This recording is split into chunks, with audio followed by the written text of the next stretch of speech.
A future of internets. It's great that we can all be together in this space. It's been quite a long time since we were able to do a physical event, so I'm really excited that we're all here. Welcome. The public program that kicks off the Reassemble lab called Natural Intelligence. We welcome everyone here at A-Lab. And we are joining you. Also, welcome to everybody remotely on the Fiber stream, but also on the MOSFest Festival, because this program, a part of it is part of the MOSFest Festival, which is currently happening online. It was supposed to be for the first time in physical form in Amsterdam, but because we all know what happened, it's now in an online form. But we're very happy to be part of it. I'm Jarl Schulp, Director and Artistic Lead of Fiber. For those of you who are not familiar with us, we're an Amsterdam-based digital culture organization that runs a festival and a lab. The lab is called Reassemble, and with the lab we try to work with artists that connect their work to topics about climate change, social change, and environmental justice. And we try to bring something new to that space, which is often in different ways storytelling or an embodied experience through the arts. And through this, we can deal with these kind of topics in a different way and hope to contribute to create a better world in the end, is what we all kind of want. Together with Katía Truijen, who is our media researcher and curator, and also an independent media curator and researcher, who joined us to lead and curate this program. Katía is here. She's completely recovered from COVID, but she's still at home, so we hope that you can be with us on Saturday within the lab. Welcome, Katía. Hey, welcome everyone. Great that you can join. And Katía and I will co-moderate the evening, also together with two of our other curators and co-moderators who will be introduced later to you. A little bit about Reassemble Lab. It's a multi-year program that connects with the festival and is like an R&D program for artists and thinkers, makers and thinkers that come together to create works, to conduct research about specific topics. So we do 3 of those labs each year and then present some of the outcomes also on the festival. I would like to thank the Fiber team for running this and making this possible. Their hard work makes it all possible. Thank you very much. We've been working really hard to come up with a hybrid structure so that we also can cater for an online audience, but also having you here. And I would like to thank the Amsterdam Fund for the Arts, the Creative Industry Fund, the Picture Rights Fund, and MOSFest and A-Lab for the support. Thank you for making Reassemble happen and supporting us. This lab takes place at A-Lab. We're here in the old Shell territory. So this building and also the tower and where our offices are all the old Shell kingdom. And of course, we all know that's the biggest sort of multinational on fossil fuels in the world, one of them. And where there were experiments here being done on new fossil fuels, now it's a place where we are rethinking our future, our fossil-free future. And we are very happy that we could present this today here at A-Lab. Because nowadays approximately, 3.5 billion people are online. And all our actions cost energy and account for a total 3.7% of the global emissions. This is more than the aviation sector now. We all think, okay, we shouldn't fly anymore, but our online behavior is still very much unfamiliar to us and the impact of it. But it's a very fast-growing impact and very fast-growing sector. So the immense possibilities of today's internet services, data centers, artificial intelligence, and rendered computer graphics, also we are a part of it, like all the imagery that you see are computer-created imagery, so we are part also of the same sort of system. They have been made possible by very cheap fossil fuels. And the promise of yet another generation of AIs and metaverses are actually unthinkable without the endless extraction of fossil fuels. And many are already talking about the data warming, which is one of the growing drivers of global warming. And as we also see, the often concealed interconnectedness of fossil fuels and geopolitical wars have become very prominent again in the Ukraine war. And we today would like also to support with the community we have and to support countering this kind of horrific war that's going on. So all the donations tonight from the online visitors, but also any donations you can do now, will be matched by us also, and we will send that to Geo 555. And we will also return after the event also with more support, but we will tell about that later. This evening and the following days, we're going to run also a lab. And we have the goal of to bring together all the voices and initiatives that have been working on creating a new internet, which comes from a low-carbon, post-fossil, and possibly ecological-driven infrastructures. And this is really a meeting place that we're trying to make, because there have been so many pioneers and been so many people working in this field already that we think it's our kind of task to bring them together. And for us, it's also a starting point for a longer project and a longer internal research, how we ourselves in the organization could also change along the knowledge that we kind of bring together. So Katía, maybe you can fill me in on the rest of the program. Yeah, thanks, Jarl. So indeed, tonight we will discuss the possibilities for alternative internet infrastructures based on ecological ethics. So how do we imagine, how do we articulate, practice and connect initiatives towards a fossil-free internet? And how can design, creative coding and artistic research practices contribute to fundamentally adapting our technological demands to natural cycles? We will look into what it means to learn from and to work with what we could maybe call natural intelligence, a term that is also used by the Solar Protocol team, who will be speaking later tonight.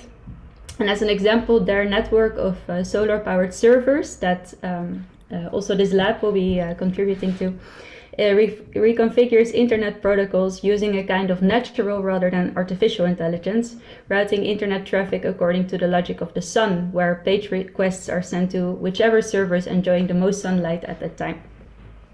So throughout the lab, we will approach this question of natural intelligence and a low carbon or ultimately fossil-free internet from 4 research areas, namely energy literacy, everyday technologies, collective infrastructures, and fossil-free imaginaries. And we will ask ourselves how to create an intersectional mapping of various concepts and communities and their strategies and views on how network infrastructure's impact could be lowered, enforcing decentralized networks, low-tech solutions, and departing from degrowth principles, or solarpunk, as we will hear more about from Marloes de Valk and Michel Thorne in a bit. We will discuss how we can learn from natural cycles and decolonial computing, for instance with Abdo Hassan, and which ways of futuring could help us to steer towards non-extractive internet based on ecological ethics. But also how to start today with concrete interventions and design tactics, and how to foster modes of collaborations on different skills, and how to build bridges between existing practices and connect design and critical thinking with policy making. And we will discuss these maybe ambitious questions tonight with Marloes de Valk and Michel Thorne, who I mentioned, also with Shayna Robinson, Abdo Hassan, Tika Brain, Alex Nathanson, and Benedetta Piantella, Kim van Sparrentak, Aymeric, Mansoux, and Mick Jongeling. A warm welcome to you all. And also with Roel Roskam Abbing and Christe Dekker, who started Low Tech magazine, and Christina Cogior Manetta Berends from Varia, Lisette van Beek, Christina Napoleone, and around 30 other professionals who are joining us this weekend. But first tonight together with you all. Jarl, you want to say something to our MOSFest visitors, maybe? As I said, very well welcome to also to MOSFest visitors. Super happy that you're here. Super happy that we could be part of the festival. We also have Michelle Branch with us, who is also part of the MOSFest family, which is great to make that connection. And we would like to say that the first block of this evening will be streamed through MOSFest also, but then the second block will be streamed through our own platform, and you find the information online on the MOSFest platform if you want to continue for part 2. And that's also because MOSFest has very specific blocks, so we decided to present the first, and maybe you can find us on another platform for the second one, after 8 p.m. So we will start with 2 talks and a conversation on energy literacy and fossil-free imaginaries with Marloes de Valk, Michel Thorne, Shayna Robinson, and Abdo Hassan. And then after a short break, we will continue with 2 talks and a conversation on everyday technologies and collective infrastructures with Kim van Sparrentak and with the Solar Protocol team. And then also with Aymeric, Mansoux and Mick Jongeling, who will moderate the Q&A and give a response. But first, I would like to introduce Abdo and Mick, who are, as Jarl mentioned, are mentors and co-developers of the lab, and they will interrogate the notion of natural intelligence. So Mick Jongeling is a design researcher interested in ethics, energy, and transformation strategies. His main focus is on understanding and materializing the environmental impact of digital design by questioning design and communication principles within the discourse of design, while emphasizing collective responsibility. Abdo Hassan is a data science practitioner, activist, and poet. His practice is multifaceted and revolves around decolonial computing and bridging critical theory with the critical practice of data. His interests include memetics, internet geographies, technical utopias and dystopias, and depictions of e-governance. So I would like to give the floor to Abdo.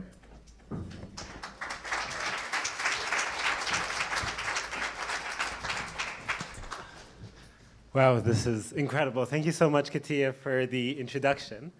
A little bit of a conversation starter of why I find this lab super important. It's not just an interesting topic, it's a necessary topic. To find the right language to talk about not global warming, not climate change, but the ecological emergency that we're living in. So you see, I actually belong to multiple worlds: the world of tech, the world of anthropology, and the world of social justice. In my worlds, the technological is anthropological. But when I try to speak or articulate an ecology, when I try to speak of our undeniable connection with the earth, I find it difficult. I'm here to express this difficulty in hope for an insertion of a new language. A connection to the ecology in the wider sense is a connection to life, and this is the connection in which I seek through this lab. So a small anecdote was that in the mid-20th century, when computing was still kind of a mystical concept, dabbled in only by mathematicians, physicists, biologists, and logisticians, one mathematician with the name of John Conway came up with a simple demonstration. The demonstration was basically a grid of cells confined by a few simple rules. The rules were dictators of whether the cell will live or die based on the behavior of its neighbors. The result was an emerging, never-ending pattern and aesthetic movements. What started out as a simple demonstration became a proof of concept. The natural is also logical, and the logical is also poetic, and the poetic is also crucial. The patterns of the cell emerged without control. Free will and self-organization entered the conversation. Those were the early days of tech. This was unironically named the game of life, the earliest inspiration preceding cellular automata. Computation was indistinguishable from life itself. A faulty question that people often pose: does tech bend to nature, or does nature bend to technology? I would like to scrape out that question. And during the coming days, I hope we can both expand on and untangle what it means to draw from natural intelligence, to redefine and reimagine the techno-social modes of living that contribute to this intelligence. But most importantly, to stop the colonial othering that somehow convinced us that we are other than nature. We must understand and we must learn that this dichotomy between man and world is not a dichotomy, but rather a collaboration. The technology itself does not colonize, yet we do. We must not think of this as a scientific issue, nor a technical one, and most definitely not solely a creative feat. It is all those things. In the process of building a home where no one is left out, everyone should be building. So let this be an invitation to collaborate, but also an invitation to watch your language. Thank you so much. So this was kind of my slightly poetic introduction to the lab. And I would love to hand it over for Mick to set the stage. Yep. Hello, everybody, and also welcome to the people online. For natural intelligence, I was kind of shocked a bit because for me the term was too big. And to be a little bit honest, when I started researching the cloud almost 5 years ago, I had no clue that it would lead up to the day that we are here. And I was mostly interested in just, what's happening on the internet, what's happening from point A to point B. And while I was diving into informatics, I figured out that everything was based on a logical system. And a lot of the metaphors and the language and the protocols that we use are based on actual things that we do. And to refer to the Conway's way of life is actually the binary code is just simple a 1 or a 0. And the 1 refers light and the 0 does not. So a 1 refers white and a 0 reference black. And those were the things that I thought were really interesting. And for some reason I was thinking, why don't we know this? Why don't we know the very basic premise of what the internet is? Why do we see white when we turn on a computer? And what is exactly the method behind it? And while I was exploring this, I figured out that I know so little about the internet, and I know so little about this system that I use on a daily basis, and I think it counts the same for you. My personal interest is in marketing, so the metaphors and the language that we use, the strategy that we use to abstract it, and I really like to dive into what specifically is the cloud, and why is it called the cloud. And those are the things that, while you dive deeper into it, you figure out there was somebody who thought of it. And there was a group of people who said, this is what we need to do. And when you talk about what is intelligence, it's also the way to abstract us from caring. And if you look at, for instance, how infrastructures are, they're in a way, they're so designed that we don't even think about it anymore unless they break. So today I had a delay with my train. And only then I start complaining about, oh my God, the railway and all this stuff that is happening and the electricity that goes through it and why isn't the NS fixing this? And then you start complaining. And you only do that when your computer doesn't work. And when you take into account the systematic approach, you figure out there's a lot more stuff involved in the internet. There's a lot more stuff that makes your selfie happen. And those type of systems, I think, are fascinating. And when we were setting up this lab, I just realized I was just looking at it from one perspective. I'm just looking at it from, I just want to understand the system. But there's people who know how the system works and they want to change the system. And there's also a few people who say, well, we have to completely go against the system. And I'm really happy to say that I think we collected all these people in this room today. And that's what I'm also really looking forward to explore with all of you. So that was it. So thank you. Thank you so much, Abdo and Mick. So we will have you back later for the Q&A. And before we invite Marloes de Valk to the stage, I will briefly introduce all the speakers of this first session.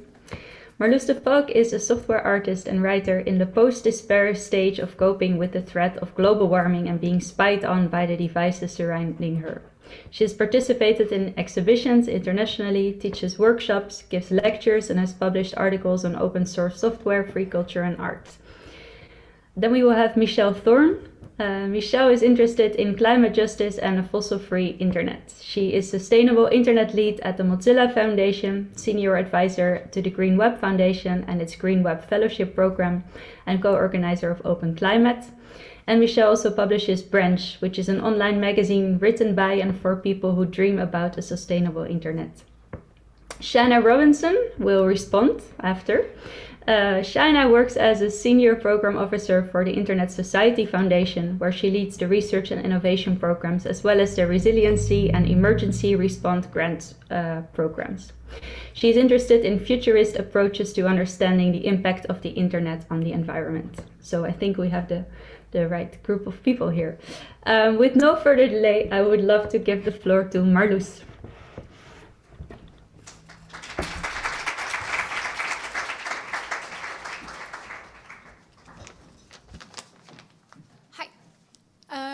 Maybe I should lower this a little bit. Is that okay? Hi, thank you, Katía, for the nice introduction. My name is Marloes. I'm an artist and a PhD student at the Center for the Study of the Networked Image at London South Bank University and at the Photographers Gallery in London. I now wanted to start by saying how weird it feels to be here and discuss these things in such a calm place while only 1,400 kilometers away there is a war. And fossil fuels play a role as in previous wars. The immediate need is, of course, to stop this war and to help the victims of it. But in the long run, it does matter to think about how to become less reliant on fossil fuels. Whoa. Hello, Mike. And doing so without recreating the situation where energy is a geopolitical weapon. So in the spirit of the long term, I will start this evening with an introduction to terminology associated with sustainable computing, which is of course a very paradoxical term.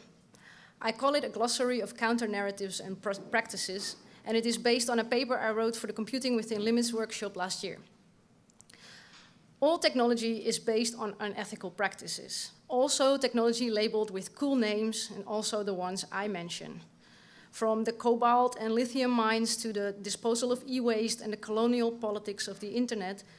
So this is not a story that points to one pure solution, one ethical way to publish or communicate over a network. It is an attempt at understanding the problem through a mapping of ways people are trying to deal with it and trying different ways of imagining futures in which we are communicating and publishing and archiving in ways that are not invented by Google, Amazon, Microsoft, or Meta. It's about hearing voices other than Elon Musk about the future of technology. So with big tech having an increasingly negative impact on the environment and simultaneously shaping the discourse on how to best tackle the climate crisis, it's important to give voice and visibility to alternatives. And this glossary aims to make them visible through a mapping of the different terms currently in circulation used by the communities of practice themselves. So here you see my glossary, and it's based on a review of relevant literature and the results from a survey conducted on Mastodon, an open source decentralized social network with a user base that includes many developers and activists working on sustainability and social justice in relation to computing. 2 threads, one by Calcifer and one by me, resulted in the suggestion of 32 terms. And I'll start with a description of 4 historical terms dealing with technology based on ecological ethics and why they have fallen into disuse. Next, I'll discuss 2 terms stemming from the Computing Within Limits community, and lastly, 4 key terms that came up in the survey.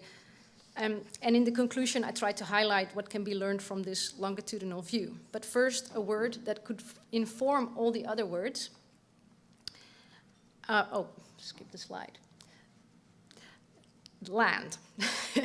The first word in my glossary is land. I want to start there because our relation to the land says a lot, if not everything, about our relation to the earth and each other, human and non-human. We are right now, as Jarl also mentioned, standing on land that has a violent colonial history, actually. The building we are in belonged to Royal Dutch Shell, and before that to the Bataafse Petroleum Maatschappij, the BPM, that exploited oil from Indonesia for half a century between 1907 and 1957. So these bricks have been paid for with colonial violence and the appropriation of resources. Communication technology played a role in this story as well. In 1866, the first transatlantic cable was taken into use.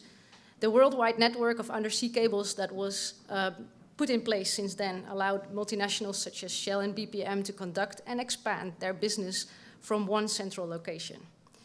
But before Shell and BPM settled on this land, it had been a kerosene storage. Kerosene was lamp oil for city lights at that time. Before that, a lamp recycling workshop. Repair used to be normal. Before that, it had been a gallow field in a place called the Volewijk, a swamp inhabited mostly by birds and corpses. It became land through the continuous dredging of the canal, and before that, this land was water. So we're talking about natural intelligence from a pretty artificial place. I learned about thinking through these land relations from Max Boiron when reading their book, Pollution is Colonialism, and I'm probably doing it super wrong, but I hope that paying attention to it can inform practices with kinder relations to birds, fish, soil and water, and people who are not here, but who are very much affected by what happens here. Okay, so now I come to the second term, liberatory technology. It's one of the 4 historical terms that have informed a lot of contemporary practices. It's coined by Murray Bookchin in 1965. He describes the possibility of an environmentally friendly technology in line with his anarchist politics.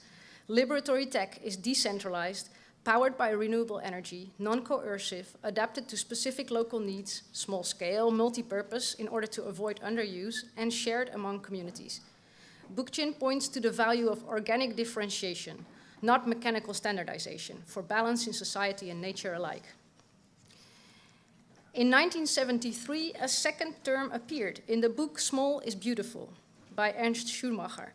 He first used the term intermediate technology to describe tech designed with special consideration to the environmental, ethical, cultural, social, political, and economic aspects of the community it is intended for.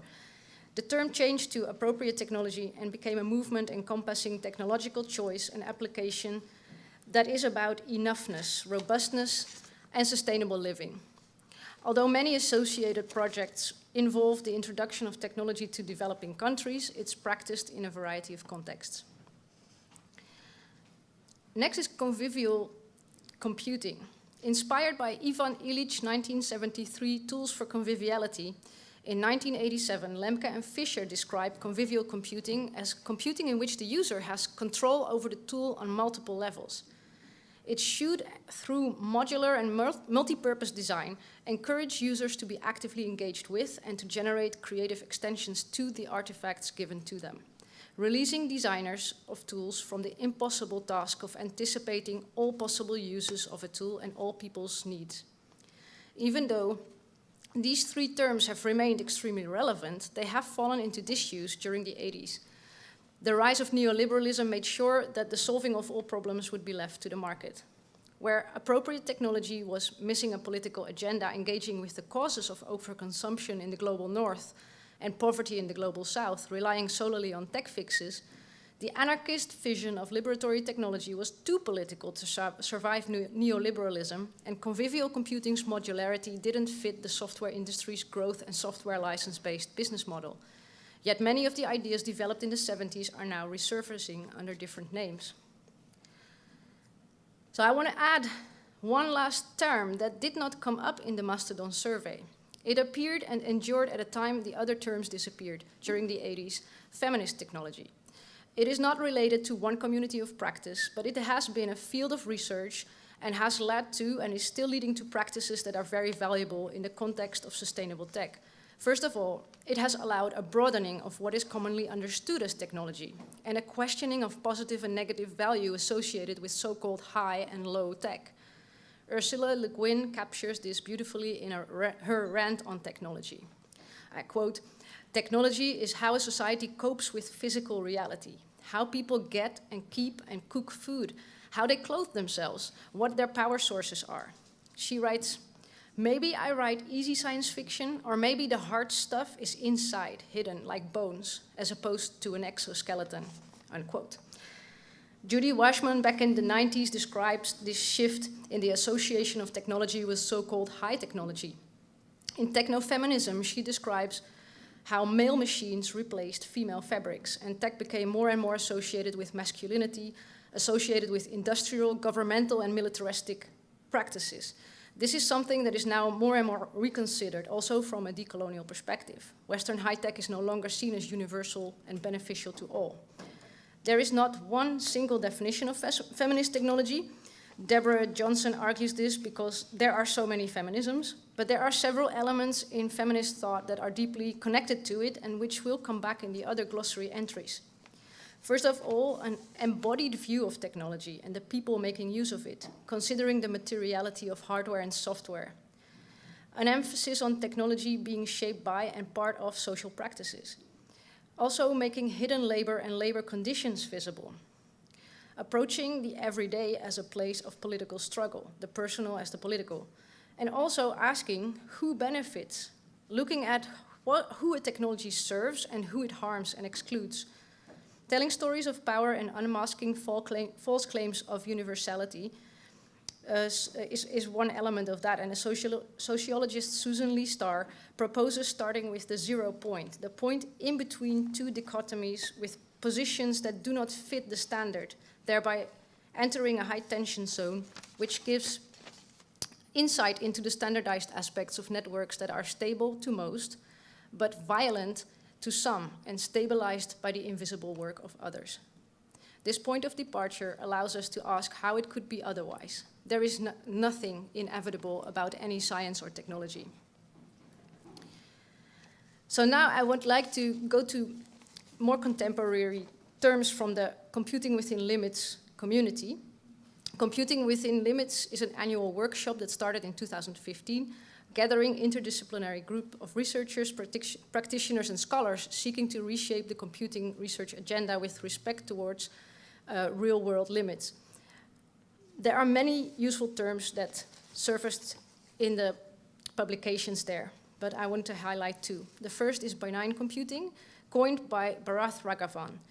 It is a general design framework inspired by appropriate technology that aims at computing systems that are less likely to produce harm to the ecosystem and subsequently human society. One of its strategies is to avoid becoming trapped by Severide's law, which states that the chief source of problems are solutions. It is decentralized and can scale out through federation of autonomous nodes under diverse administrative control.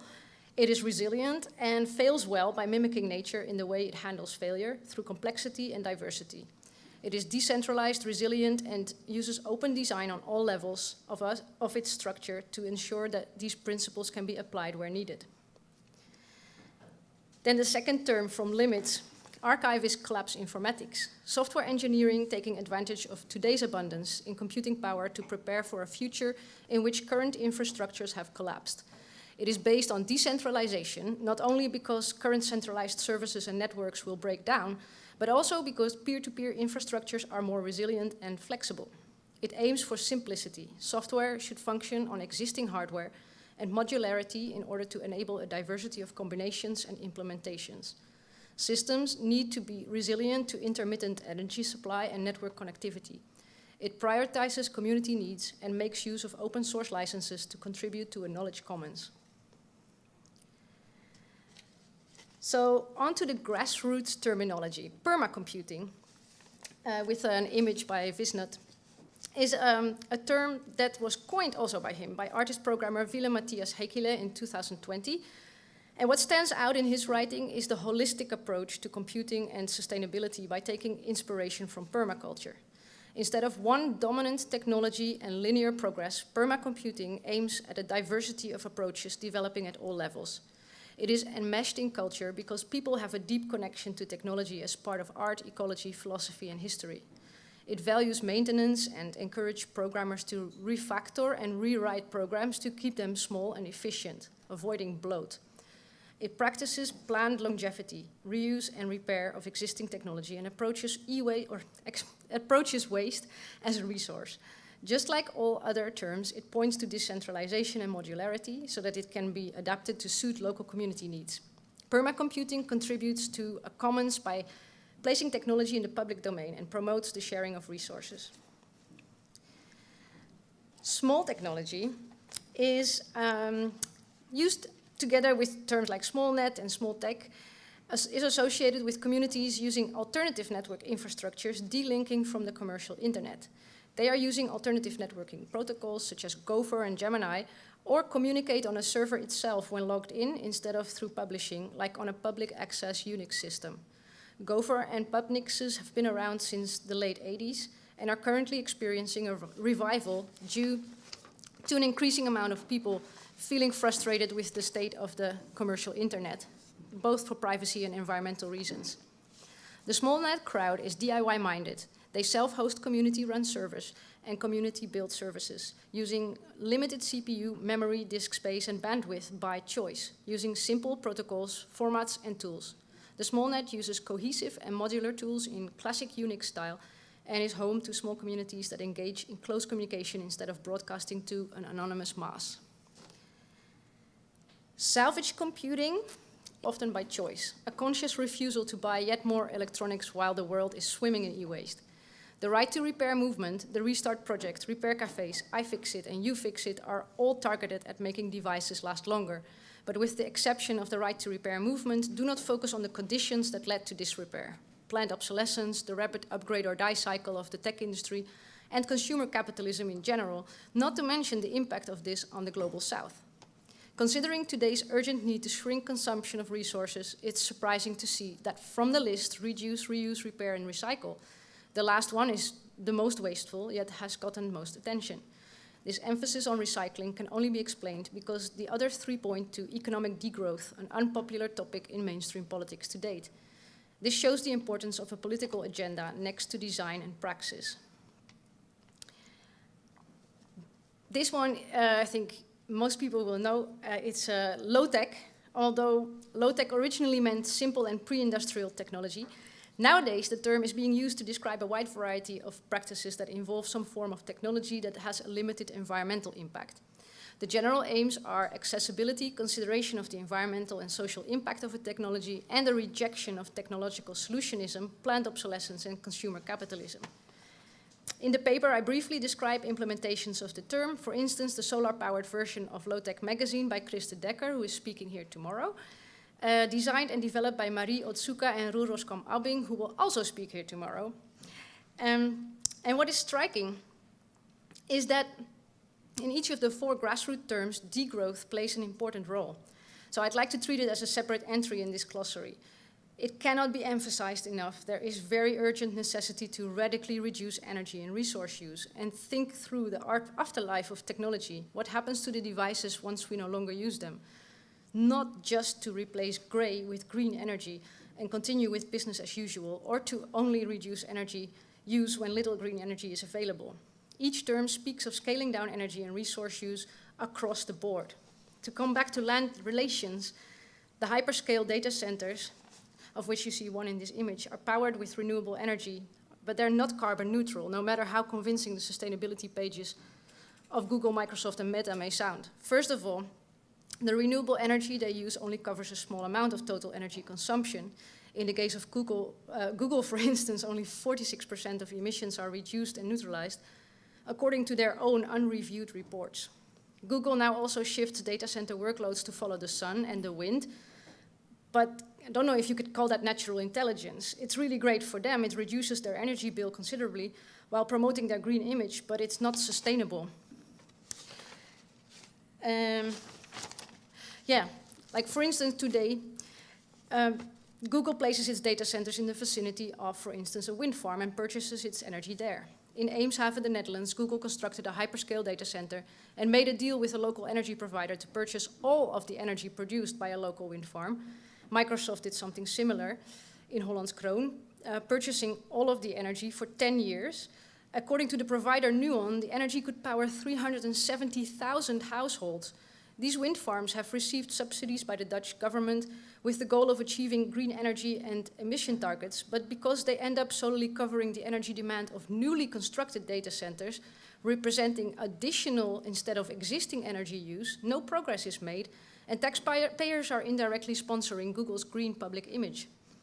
The overarching problem with the sustainability reports of large corporations is not just the misleading statistics, it's also the sole focus on these CO2 emissions. Their impact is way bigger than emitting CO2. Additional problems are the production of their hardware, their land and water use, the e-waste they produce, and of course the thing that all this focus on CO2 emissions is trying to hide from public scrutiny, their business model based on growth that through surveillance and targeted advertisement stimulates overconsumption and thereby overproduction and its destructive impact on the planet. So let's not get too stuck on these CO2 emission metrics, turning the issue into a tidy accounting problem, because it distracts us from the bigger picture. Greenwashing, changing appearances while maintaining existing polluting and damaging practices, and the misdirection of efforts and attention brings us back to the need for a focus on degrowth.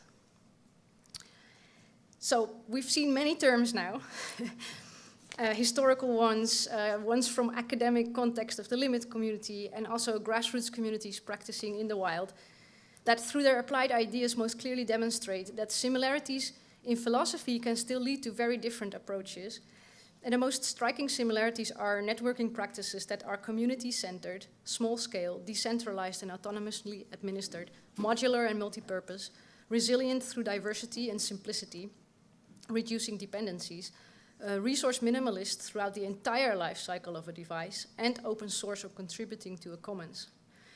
The combined efforts of these terms brings together the concreteness of practice with the possible frameworks and imagining of different worlds of philosophy and theory.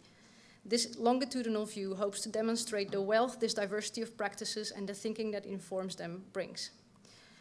They can enrich each other and together provide a stronger counter-narrative. Alternatives are possible and already exist, and this glossary hopes to bring some attention to them. Thank you.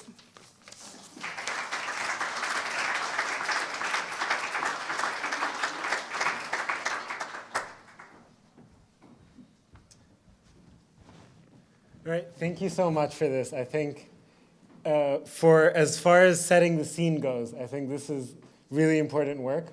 I think it's really essential that we interrogate the language we use and the narratives we use to talk about tech. And you talked about gender divides, you've talked about planned obsolescence, you've talked about multiple angles in which we have to kind of talk. And it's important to also form an imagination beyond what you said was the big tech, how they talk about technology. And we will have space to dive deeper into this and ask questions, but only after I introduce the next speaker, Michelle Thorne, with a great talk on solar punk. So the stage is yours. Hey everyone. Wow, just listening to this talk has made me feel like a homecoming. I wish I were there in person with you all to be in the shell of the shell building and to think about this with you all. Yeah, thank you for the invitation to think about solar punk, which the previous speaker was talking a lot about alternatives as well. And I think solar punk, at least for me, has been a really inspiring place to think about how we could get to those alternatives and centering it around a fossil-free internet.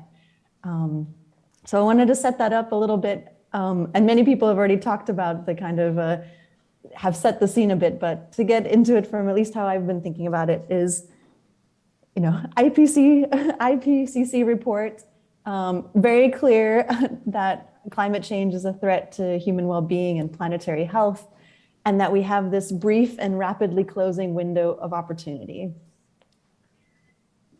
We also know the science, that the rising greenhouse gases are contributing to climate change, mainly as the previous speaker was talking about before, people have been talking about CO2. There's other greenhouse gases to keep in mind, and there's other planetary boundaries we should be monitoring, but this is the science that's getting us to climate change. And where are these greenhouse gases coming from?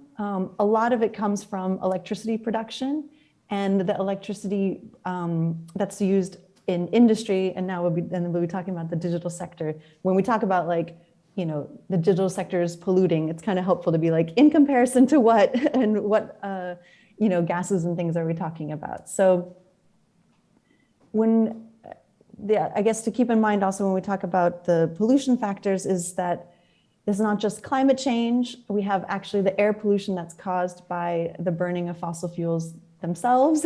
And that burning has resulted in over 8 million deaths a year, which is a really staggering and shocking number. And so if climate change isn't scaring you and getting you angry, then the fact that over 8 million people a year are dying from the burning of this hopefully should. So setting that kind of dire scene, for me, it's been helpful to think about, okay, the internet as the world's largest coal-powered machine. It's on par with the shipping industry or the aviation industry and emits about 2 to 3% of the world's carbon. This mostly is coming from things like data centers and the electricity used to power data centers, which is about 1% of the global electricity demand. And as the previous speaker was also talking about, I'm really glad we're not just talking about energy and electricity and CO2, but we actually have to also acknowledge and think about the internet as needing raw materials, natural resources, land, labor. This is a very enmeshed system. And additionally, we're seeing that the internet is becoming not only polluting, but also a brittle monoculture.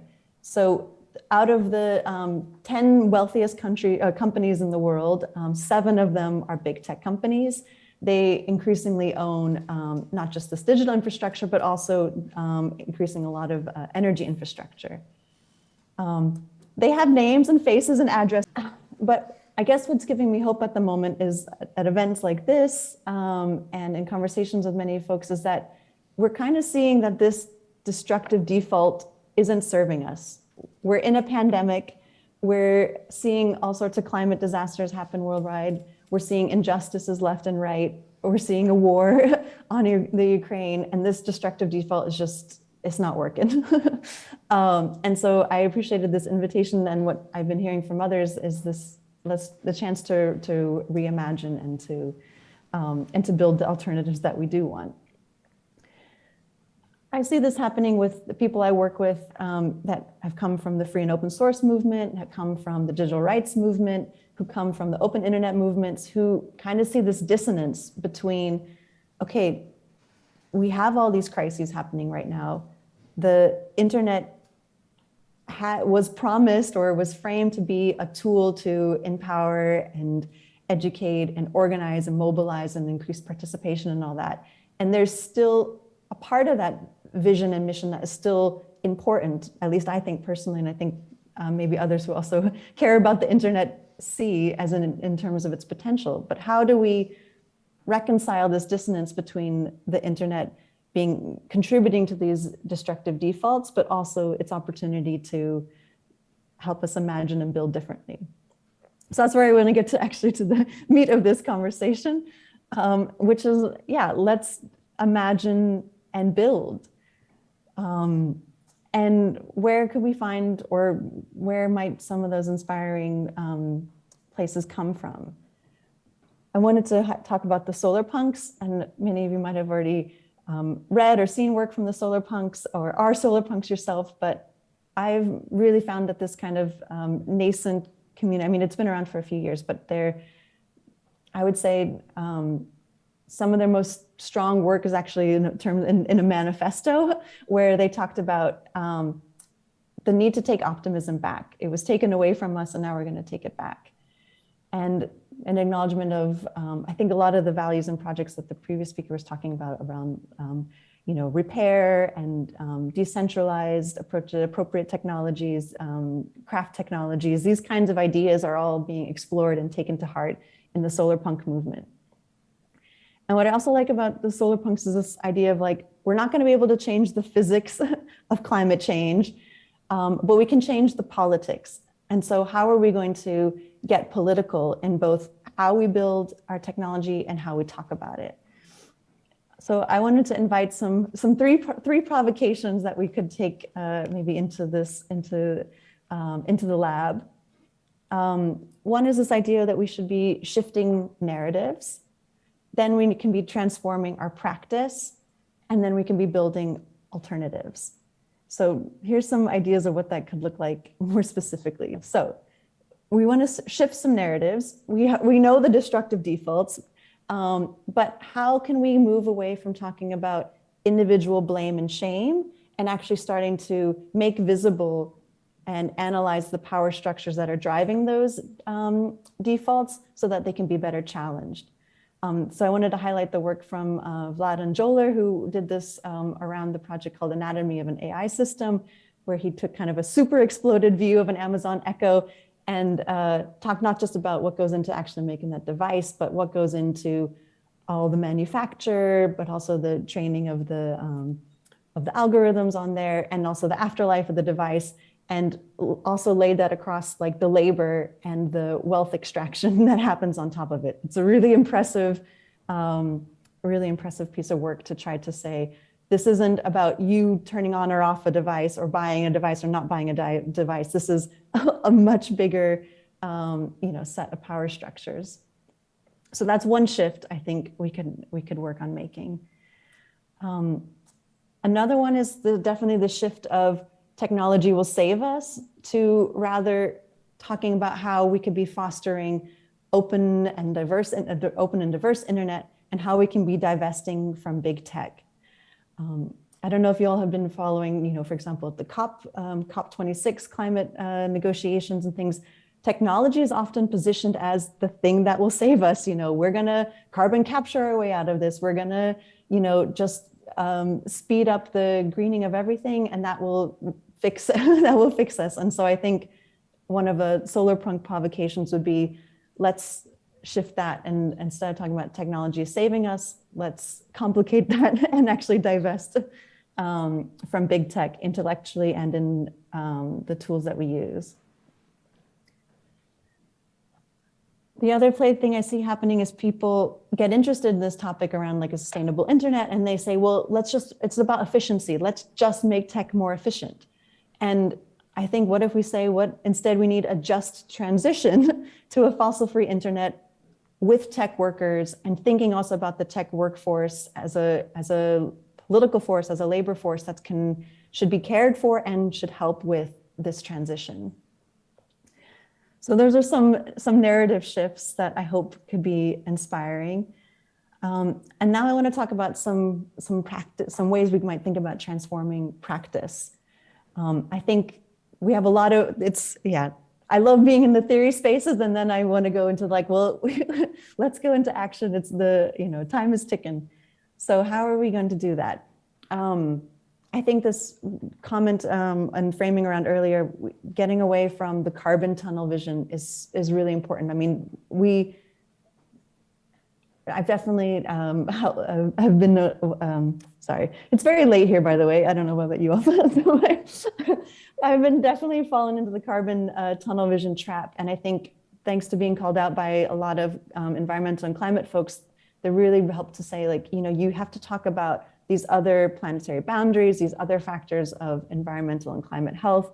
And so by only focusing on CO2 emissions, you're really, that's just too narrow of a puzzle. So that's a way in our practice when we talk about these things, when we build alternatives, like how are we measuring, transitioning, and all that thing, that's not only CO2 centric.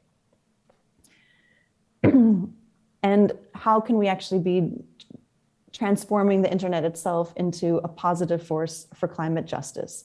So that taking that mission and that purpose of the internet, not just making it greener, but actually a positive force that's removing the barriers to climate action and to climate justice. And then I think, acknowledging and honoring the fact that these aren't going to have any sort of quick fixes. It's going to take sustained, transformative practice. Another thing I've seen with people getting into these topics, myself included, are like, is it about planting a bunch of trees or making websites lighter and all these like quick things, because we're used to tech having a quick fix. And I think that's a frustrating part about the fact that it's going to take sustained and transformative practice individually and committing to that for yourself, but also, alongside others. And then, lastly, how are we going to be building alternatives? We've tried to do this a little bit with a project I'm involved with called Branch Magazine, where we tried to make a website that changes depending on the carbon intensity of your local internet connection. And so if you're running on a lot with high energy intensity, you actually get a less data-rich presentation of the magazine. And this was trying to get away from kind of some binary you either get everything or nothing, but how could we be designing with maybe this idea of more intermittency or more across the spectrum. And I'm so happy that Shayna Robinson is here. I'm going to be joining in a second to talk also about decolonization and decolonization approaches to the internet and to innovation, because I think that's a place where we'll find there are so many practices to pull from other movements and other spaces that can also help inform the building of alternatives. So I guess, in some form of conclusion, let's make this revolution irresistible. Let's imagine and build together. Let's shift the narratives. Let's transform our practices. Let's build the alternatives. And we can start with something like a fossil-free internet. That would already be a huge and wonderful start. So yeah, a huge thank you to all. And back to you.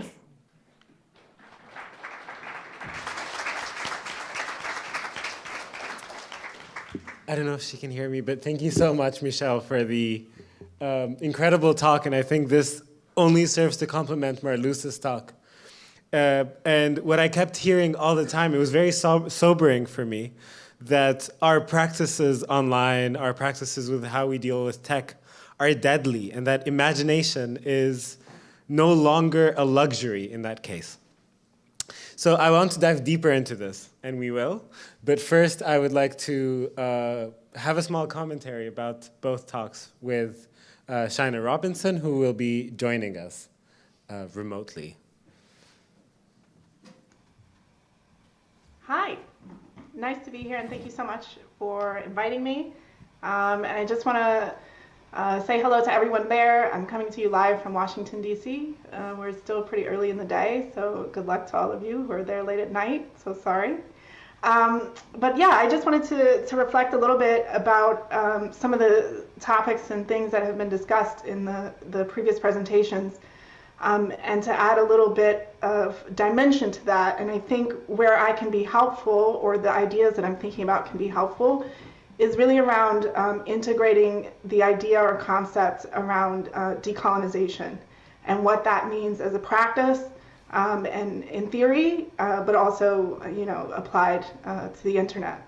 And so decoloniality is really a theory that sort of emerged a few decades ago in Latin America, that really simply just says that there are patterns of power that exist today that have very deep-seated traditions in colonialism.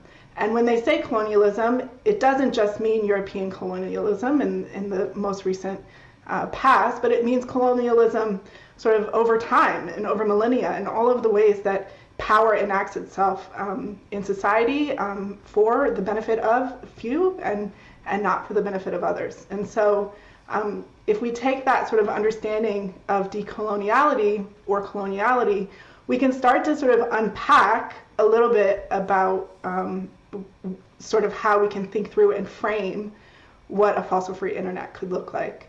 And so, I think the question really becomes, what are the patterns of power that prop up the internet today? How are they institutionalized? And how are they perpetuated by the systems that we have in place that ultimately result in some type of violence or harm? And I think, that violence or harm comes through a lot of streams. And I think today's focus is really on the harm that happens to the environment, land, energy, resources, natural resources.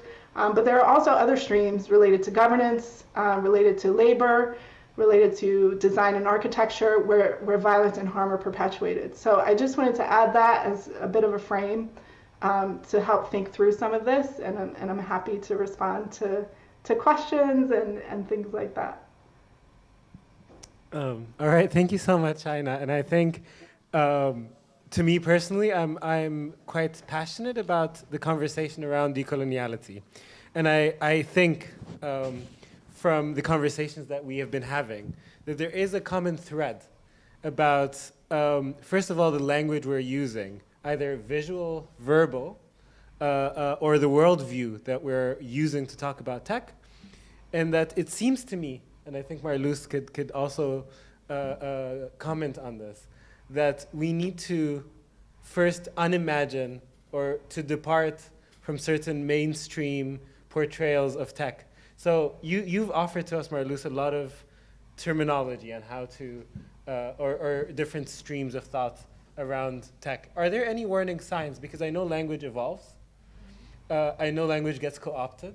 They get second lives. So as consumers of all these the swamp of terminology. What is a warning sign? How do I navigate it as a concerned citizen? That's to say. Yeah, that's a very good question. No, I think yeah, you have to watch out for the warning signs. Like if they start to be used by big corporations, you know, find another word. That's it's already like, yeah, the aesthetics and vocabulary get appropriated. It happens all the time. So yeah, solar punk as well. I think it's already probably at high risk. It's yeah. I don't have like a way that I could help you shield yourself from that. It's just to stay sharp and look out for the clear. But should we come up with like new terms in the lab? Should we be on the lookout for newer, more updated, less colonized terms? Well, either that or stand your ground with the terminology you settle on. I mean, or reclaim words that have been appropriated and reclaim them. Of course, you can do that, but it takes considerable effort. Absolutely, and I think awareness, and I think kind of your run through of all the terminologies. I think step one: how do I stand my ground in something that I'm not fully aware exists? And I think on the same line, I want to ask Michel. When we talk about imagining solar punk, so I think there is a consensus now that we need to imagine alternate configurations, right? We need to decolonize the imagination. But it seems like just on the same beat as learning and unlearning, we need to unimagine kind of the dominant ways of thinking, like you said, the carbon tunnel vision. And he talked about dissonance, and I'm really interested in how can we constructively weaponize dissonance to contribute to this unimagination process. De-imagination, I don't know, the reverse of imagining. Because there is imagination that is already ongoing, that we're contributing to, participating in. So yeah. I think we talked about the word unlearn, which I think is always a really interesting process because we're pushing our lives, learn, acquire. And then when you're unlearning, it's like, that's dissonance, that's awkward. And that's like, I'm an awkward unlearner. I don't know about you all, but like, that's a hard process. And so I think, yeah, there's definitely, I think part of that imagination there's part that go hand in hand with like both an undoing or investigation, but also a going forward.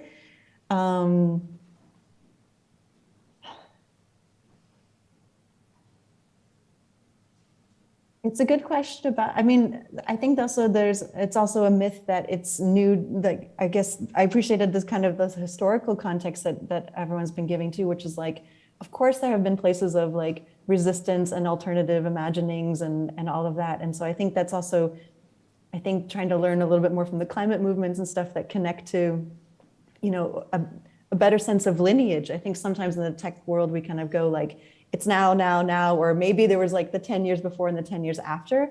But if you talk to like a climate justice organizer, they talk about the 7 generations before them and the 7 generations after them. And that's like a completely different time scale than we usually think about in tech. And so I think that maybe also goes a little bit to the awkward dissonance, unlearning of like imagination, imagination where I even came from that kind of longer time frame and how I want to be a good ancestor for, you know, for those generations to come. Yeah, that dissonance is hard, and it's, but yeah, maybe there's somewhere constructive it can go. Yeah, definitely. I think, and something maybe we can try in the lab is to try and understand or experiment with this type of dissonance. So I think before we hand it over to the audience, because I'm sure there are some pressing questions, I'd like to ask Shayna. I just, when I hear about decolonization and in my exploration of decolonizing the internet, decolonizing technology, there's always this issue that the colonized subject is different. So it could be the same mechanism, but it affects 2 different people differently. So as a subject online. How do we expose this, or how do we deal with it, or how do we talk about it? I don't know if the question is clear, but... I think so. I mean, I think in the tech landscape, how that gets discussed is around bias.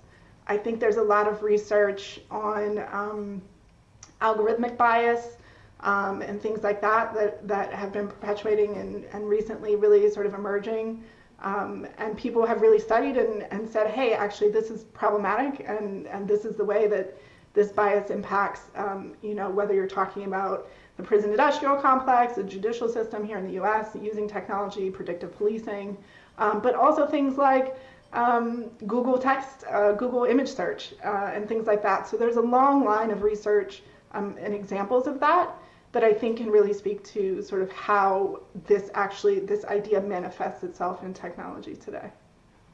No, absolutely. Thanks a lot for your answer. And I just want to maybe hand it over to the audience. I don't know, Lauren, are there questions from the audience? Yes, there are.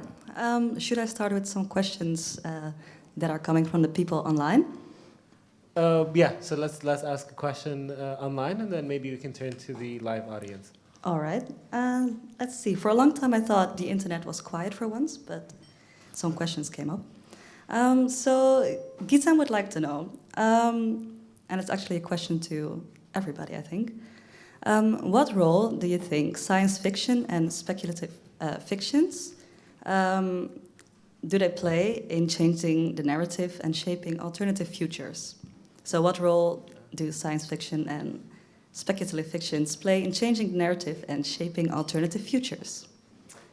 Okay, so I don't think we have time for a response from everyone. So is there someone who would love to answer this question? It's a great question.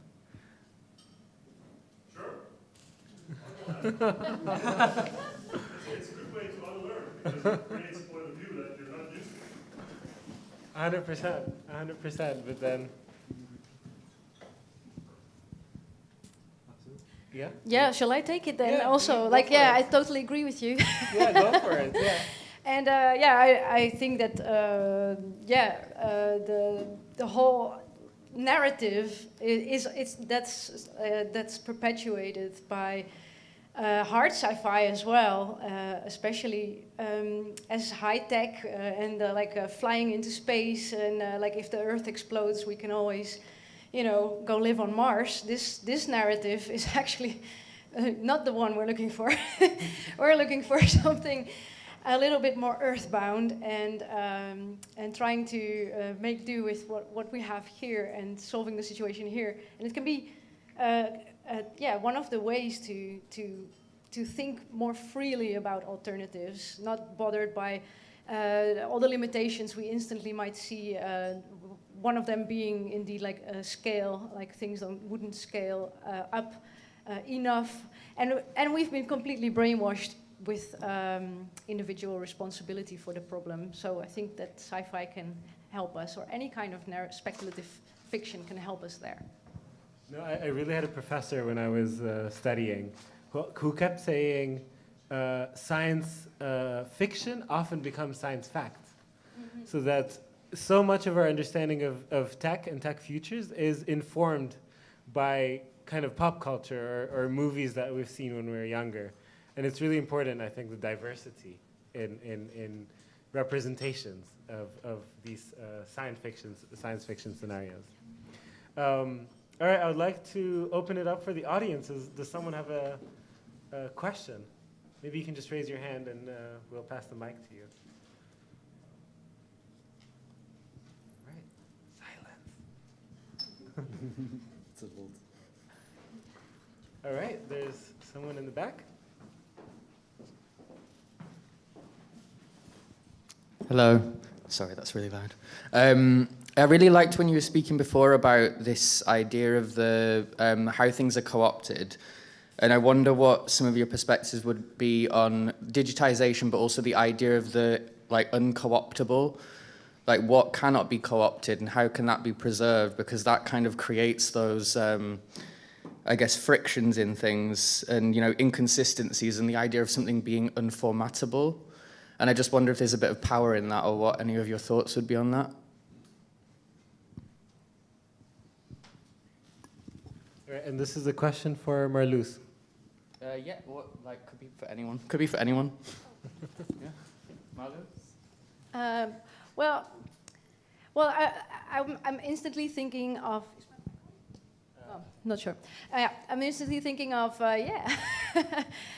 of how, for instance, the Gemini protocol is ruling out a lot of things that are shitty about the commercial internet, like tracking and surveillance. And like bloat, basically, like lots of JavaScripts and whatnot, making your traffic super, super heavy, and also local computation really heavy. So this protocol just says, no, you're not able to do that. So that's unco-optable in a sense, and I think that there is definitely power in it. It will not solve all the problems, but it solves the problems for a small community that is really into that and that enjoy that limitation, that are not bothered by the lack of inline images and whatnot. So yeah, I think there's definitely power there. I actually think I would love to extend this question to Michelle and Shayna. What should we be preserving? So from your perspectives, what should be preserved? We talked about reimagining, we talked about warning signs, but what should stay? So Michelle, maybe you can... Yeah, thanks. Yeah. So I think that, it's tricky because I think from my perspective, of the approach to sort of unlocking and unpacking this idea of co-opting and this type of thing is really to turn our frame to openness. And if we're building open systems, if we're building responsive technology that is open and accessible to everyone, then there is no need for the concept of co-opting. Certainly, capitalism is what it is, and there are truths about that and how those things work. But I think as practitioners and passionate advocates in the space, that we really have to foster our work and reframe it to where we're just promoting openness on all fronts. And I think that really can be a lever to sort of counteracting some of these things. Michelle, did you have that? Oh, just one more thing on language. I think that's actually a perfect example. And one of the sort of pillars in the current community around decolonizing the internet is around language and accessibility through language and the production of knowledge on the internet that is limited to certain languages or certain cultures, and how that excludes very institutionally so many people around the world. And so again, openness in that respect really allows people to access and have ownership and control over how they experience this big machine called the internet, and then to further, once they learn and have that, can have conviction about how they want to see that internet in the future and how it can be responsive to their needs. Very well put, thank you. Michelle? Yeah, to build on that, I think openness is a great tool to shift power. I think we've seen also the hacks from like the free software movement, like the copyleft licenses, which are, that's not like a thing to be all end all, but like I think that there are mechanisms we can hack legal systems, we can hack these systems to actually ensure some things don't get as easily co-opted. But it's always going to be probably a cat and mouse. I don't think we should delude ourselves that. But I do think it's worth learning about from other movements, like what sort of anti-captivity practices do other movements have. And I also wanted to share Toshi Regan, who's doing a great podcast around Octavia Butler, and her writing talks about technology in such a wide way that I really love it. Like she'll say the technology of singing, the technology of folding your laundry or whatever. And like it actually makes technology so broad that you can't take it away. Like no one's going to take away humans singing or folding laundry or whatever. And I think that that's actually a really helped me expand also my sense of technology and also the sense of like who gets to define it and control it. Yeah, thanks a lot. And I think this is a really good note for us to end on, because openness is such a strong concept. It's well celebrated, especially like, let's say if we talk about the open source movement. But then if there is a power gap, So let's say, so if everything is truly open, how do we safeguard that someone doesn't step in and co-opt kind of the openness that is there? So what kind of configurations can we have to do that? And it is a question, like was mentioned earlier, about governance. And here maybe is a good time to plug in the Indigenous AI manifesto of different ways that we can, govern decision making when it comes to like AI data systems. I would like to thank everyone involved. I think this was a great, introduction, tone setting for what is to come in the lab. The conversation doesn't end here. And I think we'll have space afterwards to really talk to the speakers and discuss. So thank you so much for Michelle, Shayna, for joining us remotely and being with us in this hybrid format. Thank you, Marloes, for sharing this couch and being here physically with me. And thank you for your questions for the audience. So thanks a lot.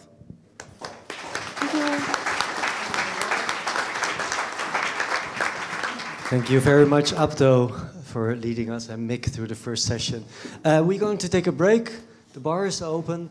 We have 15 minutes, so it's not a lot, but we also didn't want to have our online audience wait so long behind the computer.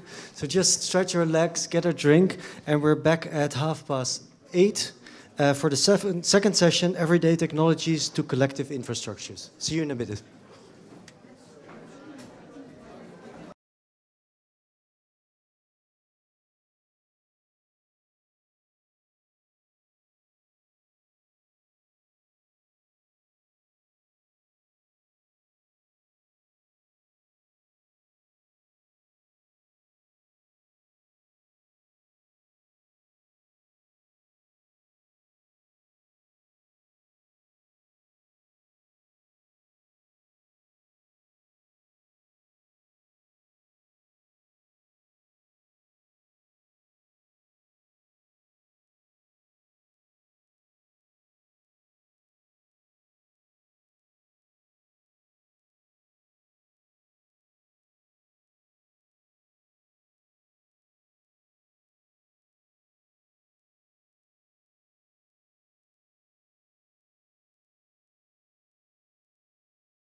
Hello everyone, may I ask you to come back to your seat or find a new seat? That's also possible. You don't have to stay in the same place. Feel free to sit somewhere else. And we'll start in less than a minute.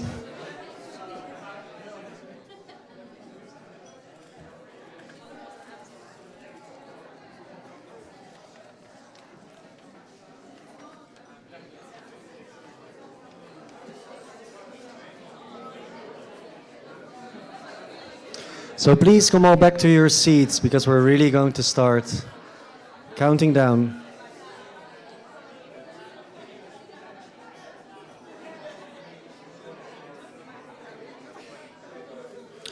I know we have all been sitting at home and want to see each other very desperately, but it can also happen after the second part.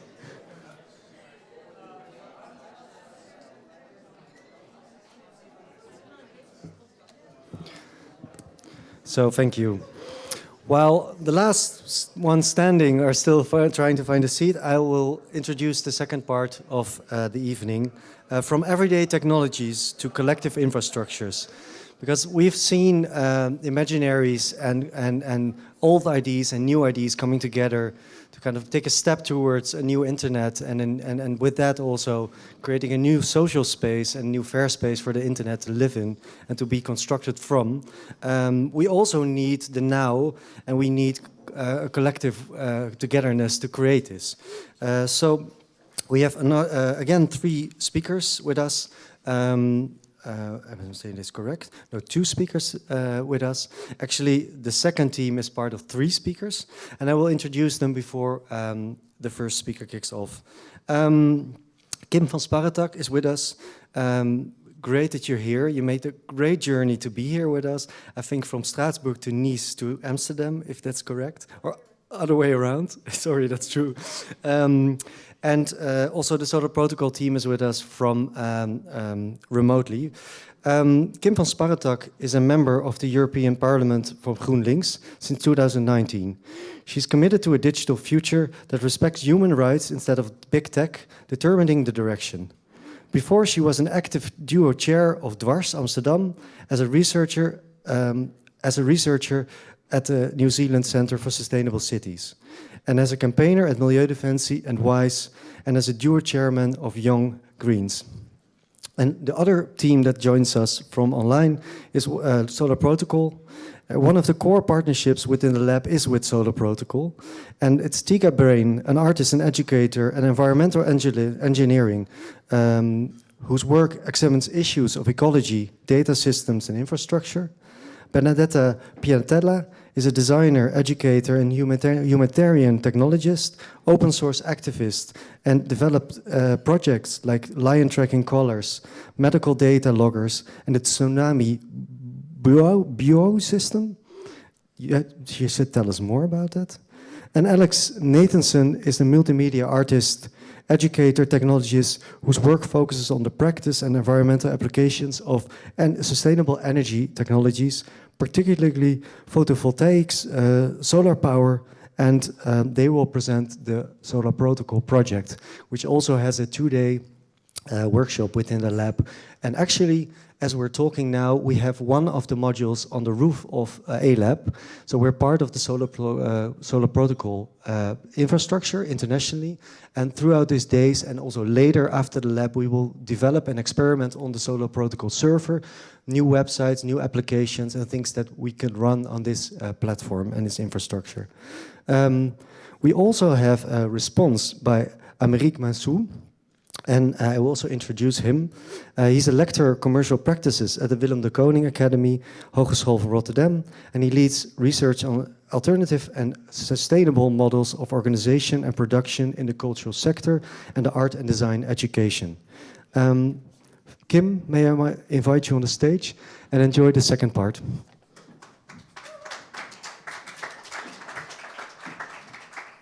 Thank you very much, and good evening, everyone. I would like to start with expressing my support to the people of Ukraine. And since this conference is partially dedicated to natural intelligence and the internet, I think it's also crucial to think for a minute on the importance of the internet during this war. On the one hand, thanks to the internet, people from Ukraine know where they can go. They can stay in touch with family elsewhere. And of course, they have also seen the outburst of signs of solidarity through online platforms. But we are also seeing that the internet is one of the grounds where Putin is fighting his war through the promotion of disinformation and propaganda. And he has gained a lot of support for his war within Russia, but is also promoting a lot of doubt elsewhere in the world. And we see that videos that come straight from Putin's propaganda machine are going viral on platforms like YouTube and Facebook. And we know this is possible, and we can't be surprised about it, because this is exactly how big tech designs their algorithms. They actively promote content that induces anger, such as clickbait and disinformation. And therefore, I send a letter today to the European Commission asking to demand these big tech companies to turn off their polarizing algorithms and ensure we have a more balanced spread of information on the internet. And I was thinking maybe you could call it also a bit more organic or internet, or natural internet, perhaps. But now let's talk about the other sides of the internet. Well, I guess most of you all have started your morning as you always do. Maybe you read whatever happened in the world in the night. You have various news apps, you check Twitter, you've scrolled through Instagram, or you've checked your messages, or your phone sleep analysis, or maybe you start your day with some music or podcasts. I mean, whatever it is, everyone uses technology nowadays. And we've all become sort of dependent and like even sort of family with our phones and our apps and our computers and our tablets. And, you know, it makes sense. Digitalization and online access to information and services has made life so much more easy in the last 20 years. It saves us queuing at a bank, hours of administration, trips to the shops. But not only is life made easier, the internet also has the immense potential to make information accessible to everyone and to connect people globally and to mobilize communities. But, and as we already heard today, unfortunately, the internet isn't just a magical thing. It's not just something magical floating in space without any unwanted side effects. And today I will delve a bit into one of them, the environmental impact of the internet. Because it's often presented as something light. Huh? It is a cloud. But it actually has a heavy impact on the environment. And maybe even the biggest problem is that we aren't even completely sure how big the impact exactly is. But we know that every search on Google costs as much energy as a lamp turned on for 17 seconds. Sending one single email emits approximately 10 grams of CO2. And an estimate of the University of Massachusetts shows that training the AI in a digital home assistant, such as Alexa, costs 300 tons of CO2, not to mention the use of rare materials. And our increasing data flows and our underlying infrastructures, like our data centers, also guzzle energy. And if we want to achieve climate neutrality in 2050, we cannot ignore the impact of CO2 on the environment. And last year I commissioned a study to also see not only how much energy is actually produced by the pervasive tracking that big companies do on our mobile phones to sell us stuff through targeted advertising, for example. So all these, you know, little bits of data on where you are, how you're feeling, etc., that they are just sharing continuously with the advertising companies. And it turns out that in Europe, it amounts to the same amount of CO2 per year in total as the city of Lisbon produces. And this is just a very small part of all the data that is being shared. But still, we see that there's little attention to the impact of the digital transition on the environment. And at an EU level, there's, you know, especially very little attention to how to limit it. Because, you know, we need to digitize, and that's the goal. And I think it's very important that we really start prioritizing this, because the digital sector is growing, and also our reliance on the digital infrastructure is growing. And even products are becoming increasingly connected. You know, we're also talking about the Internet of Things. So, as a member of the European Parliament, I check what the Commission does. That's my job, basically. And the Commission has two proposals. We have a Europe fit for the digital age. So really looking at, how are we streamlining the digital transition? And the European Green Deal, how are we going to stop the climate and biodiversity crisis that we're in? But the question remains, how can we make Europe both digital and green? Because we see that they're not really, talking with each other. And this is exactly what I'm working on in the European Parliament. And as a climate justice activist, this is also a topic that's very near to my heart. So I'm very happy I was invited to talk with you all tonight about it.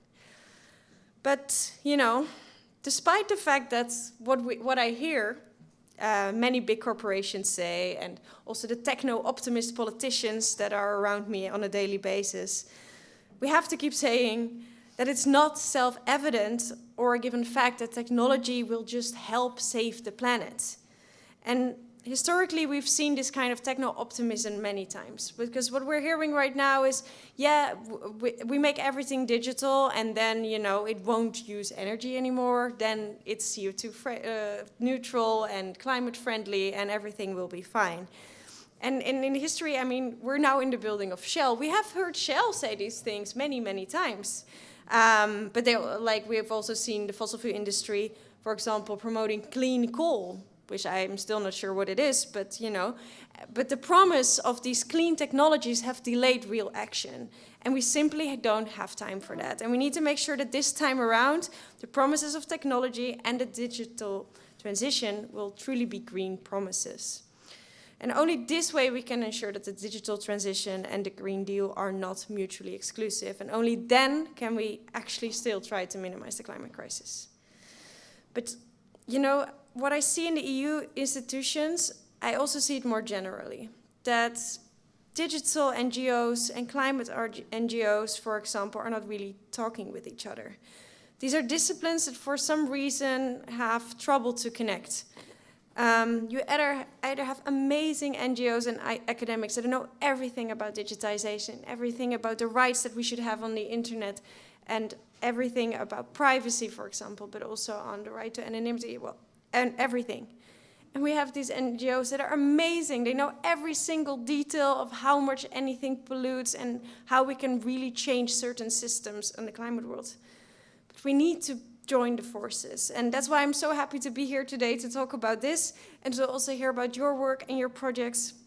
And that's why indeed I insisted on taking the train from Strasbourg today and come immediately here, because I really felt like being in a space with people to talk about this tonight.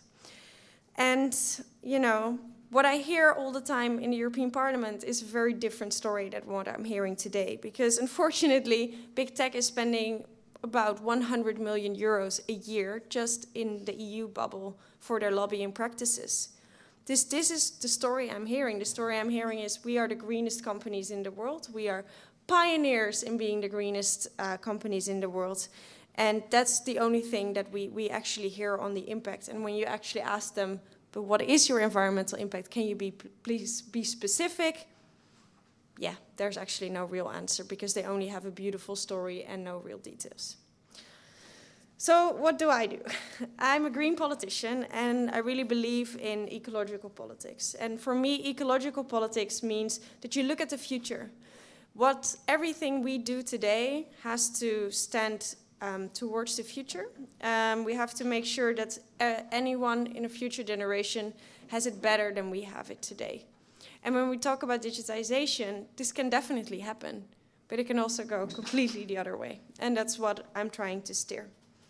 So in the Parliament, I work on making the internet and our digital transition green, because there's still so much to improve. And I think what is very important is that when we talk about this, we just need clear European rules to address all the broad range of the issues. So we have to make sure that the relevant data is available, that we need to achieve our green goals. Because, as I said before, it seems that the CO2 footprint of these big tech companies is just the biggest secret in the boardrooms, and they just don't want to share any of the data. We have to end the throwaway economy in ICT that we have today. We have to create a circular economy, and we have to give consumers more rights. Because, producing devices has a huge environmental impact, because it's just not normal that we just buy a new phone every year, and it shouldn't be that way. We have to end the greenwashing by big tech, and we have to create clear sustainability standards for software. Because, you know, if you can minimize the impact when you surf online, we need actually standards for technology and standards for data centers. So what does this mean for people like me, policymakers? Well, I think we first have to start acknowledging the problem. We have to not think about the internet as a cloud somewhere happily floating in the sky that doesn't do anything. And I think this is one of the things that is the hardest fights to take so far in the European Parliament, and to talk with the Commission. But we see slowly that the European Commission is changing their mind. But we also have to demand data and information, because this lack of information that we're having also means that we cannot effectively create good policies. Because if you don't know how much you have to reduce, you can, for example, not create steps towards the reducing of the CO2 report. And we have to just be bold, and we have to set clear rules. Because we have 1,000 sustainable blah, blah, blah code of conducts that that businesses have agreed with each other. But we have to make sure that we can actually hold them accountable for what they're doing. I think, you know, in general, the time for voluntary codes of conduct is over. I hope that many of you agree with me. So, but what do we then need to do more? Because I'm a policymaker. And as a policymaker, you know, I cannot just sit in my office. Well, there's some people who do it maybe, but I don't want to just sit in an office and think, oh, this is the best idea ever, and I'm the person who can come up with all the ideas, and people will just believe what I say. First of all, it doesn't work like that, and second of all, I don't think it's a good idea. What I need is people that say this is an issue, and other politicians that see that more people are talking about it. It's as simple as that. As soon as we have people that are marching on the street for a certain issue, then politicians are getting nervous. And that's when politicians start to act. So we need to speak about this topic. We need to speak about our future. We need future generations to be at the center of also when we're designing our digital infrastructures, and we have to act now. But then we need more awareness, because we already know that people are starting to become ashamed of flying. Or eating meat, for example. But I don't know, there's not a lot of people, I guess, that feel guilty after a night of Netflixing, or at least not in an environmental way. So I guess that, yeah, I mean, I've had my nights that I felt, you know, but yeah. But I do believe that we shouldn't shame consumers per se. It's not up to the consumer, because we need to change the infrastructure. We need to make sure that Netflix is more sustainable, and we don't have to shame people for using Netflix. But only awareness will actually create a system where people can actually make proper decisions on whether they want to use a certain platform, and will create change in these corporations. So what do we need to do? We see that there's a lack of transparency, and this automatically means a lack of accountability. And especially large ICT companies are just free to greenwash as much as they want. And if we want to, you know, hold them accountable, we have to make sure that we have like a harmonized, quantifiable and comparable numbers, and through which we can actually compare what these different companies are doing in terms of sustainability. And we have to take the entire life cycle of technology into account. Because if you only look at, you know, the end part, then we're not getting anywhere. We have to start from the mining until the, you know, the throwing away of a certain device.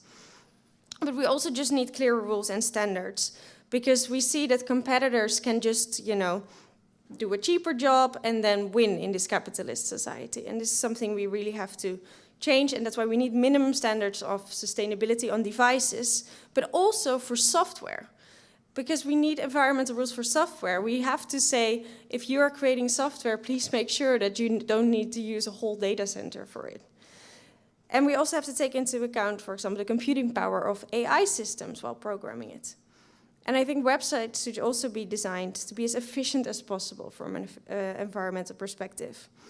And as I said, as was mentioned earlier, we have the problem of these energy-guzzling data centers that are just taking over all the renewable energy that we're trying to build, that should actually exchange like the fossil fuel energy that we're using in our societies, but it's not happening because Meta then decides they want another data center. And that's why we have to make sure that we have more transparency on that, but also that we have stronger rules for greener data centers. I've been in the train for 5 hours with a mask. But, okay. So what I think is also very important is that we not only look at these data centers, accountability, making sure that there's more democratic decisions about these data centers, for example. We also just have to consider who owns them and who owns our infrastructure. Because what we're seeing right now is that our complete infrastructure is now in the hands of a few big companies. And at some point, they are so big and they own so much of our infrastructure. They will own a big part of the internet cables, etc. That they can just say, well, if you're setting more rules, then you don't have internet anymore, which is, of course, a power that we shouldn't want. So this is an important other very big fight that we're fighting right now. So lastly, I would like to discuss the devices on which we access the internet, because I think they should also be sustainable by design, but we also need fewer devices that last way longer. And I think we can do this on the one hand with the stronger rights for consumers that were already mentioned that are being fought for by the right to repair movement. And I think, you know, we all know how difficult and expensive it is to have your phone repaired. It often costs like half the price of what a new phone would cost.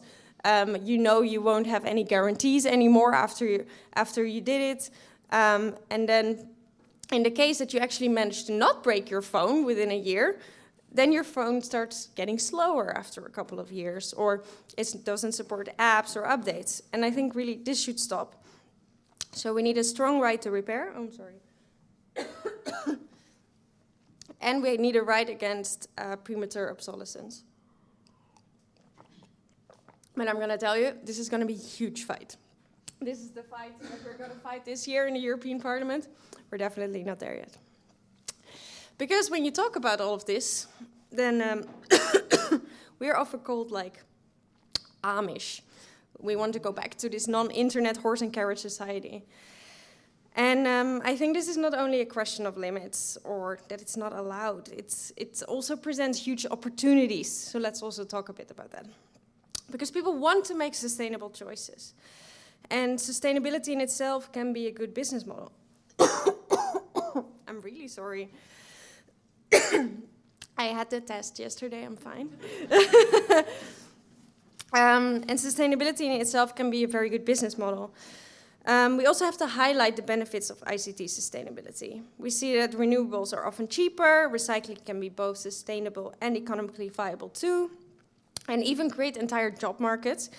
And now we even see coalitions of businesses such as Trust or Fairphone calling for mandatory environmental impact assessments of digital products. And I think what we're seeing today, especially also here, it creates space for imagination. Like a few weeks ago, we were talking about new regulations on cryptocurrencies. And, you know, one of the things we were like, okay, maybe mining should just be based on how many trees you plant, or, well, we were going also a bit more radical, how many cars you stop from working. But, you know, like these kind of ideas. So, you know, we need to have these creative spaces where we rethink the internet as it is today. Because if it's only going to be the Silicon Valley bros who are only focusing on getting more money with no regards for the people or the environment, then I don't think we're going to make it. Thank you. So what I think we need to do,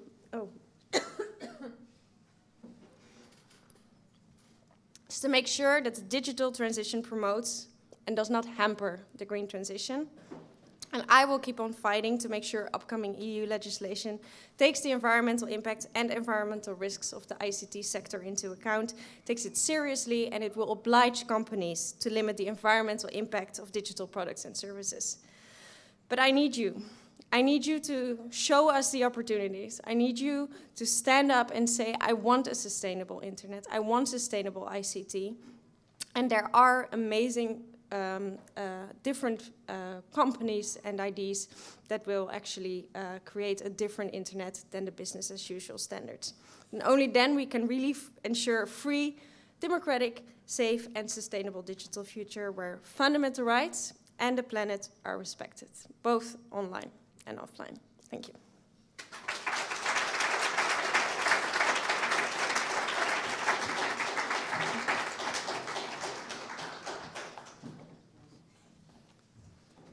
Thank you, Kim. For me, two things really struck. Your call for transparency also, that it's so important that we get a way of seeing what these companies do and to hold them accountable. I would later, maybe through Mick, want to know where are we with this? You already kind of sketched it, but maybe we can be more precise of like, where are we, where should we go next? And what also was interesting to say that the new generation should be also be part. And I was just looking around the room, and the new generation might be here a little bit, but the really new generation is not here. So maybe we should also think like, what can we do for the really new generation within these topics? Just two things to share with you. I want to introduce Mick, who will also, oh no, wait, you come later, sorry. No, I want to introduce Solar Protocol, but Mick will later also be on the stage and lead the Q&A. But Solar Protocol is with us, Tika Brain, Betantana, Piatella, and Alex Nathanson.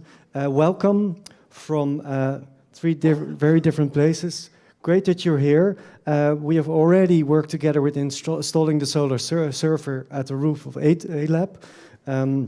Later on, you're also going to give us a workshop both on energy literacy, really from the perspective of design, which also we all think that there's no literacy being taught at design schools in energy. So we also think that should be a next step which should be done. And hopefully we also as Fiber could support that. But we're also going to develop for the Solar Protocol server and to really see what kind of applications and things could be made on that platform. But I'm talking already too long. Please, Solar Protocol, welcome.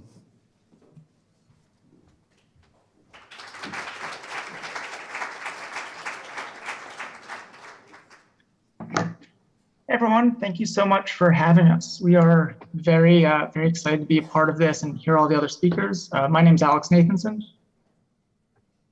Hi, I'm Tika Brain. I hope you can hear us. Hi, I'm Benedetta Piantella. Great, and we're going to talk for about 20 minutes today, yeah, but to give you some context about the Solar Protocol project. Solar Protocol is a planetary scale network of solar power servers, each stewarded by volunteers around the world. It wants to poetically advocate for a low carbon internet infrastructure, but also building an art, research, and community platform for exploring the relationship between energy and the internet. So a solar server is a low power computer that's fueled by small off-grid solar energy system. And the servers each run custom open source software and check in with each other over the network to determine where there is the most sunshine at the moment. And therefore network traffic is then directed to the sunniest location that's generating the most amount of power at that time. So the work is exploring this idea of natural intelligence or environmental intelligence. Our shared environments shape our lives with their logics, whether we choose to recognize this or not. Earthly dynamics like day length, weather, season, fluxes created in the activities of other life forms. All of these things shape our daily behaviors. They shape how we make decisions. And in many ways, these environmental conditions and dynamics could be understood as a type of logic. If we think about intelligence, there's obviously been a lot of interest in artificial intelligence over the past decade. One way of thinking about intelligence is it's the capacity to synthesize knowledge as logic and then apply that logic to make decisions. And so at a time when we're outsourcing decision-making in our infrastructures and technological systems, we should be asking, like, what logics are we using to automate things? And like, what underlying values do they enact? So in the Solar Protocol network, we rely on the sun's cycle and therefore the distribution of natural energy as a form of natural rather than artificial intelligence. And we use this to program and automate how the network operates. And so a question we're going to be exploring this weekend with you all is how we might learn to design with this natural intelligence.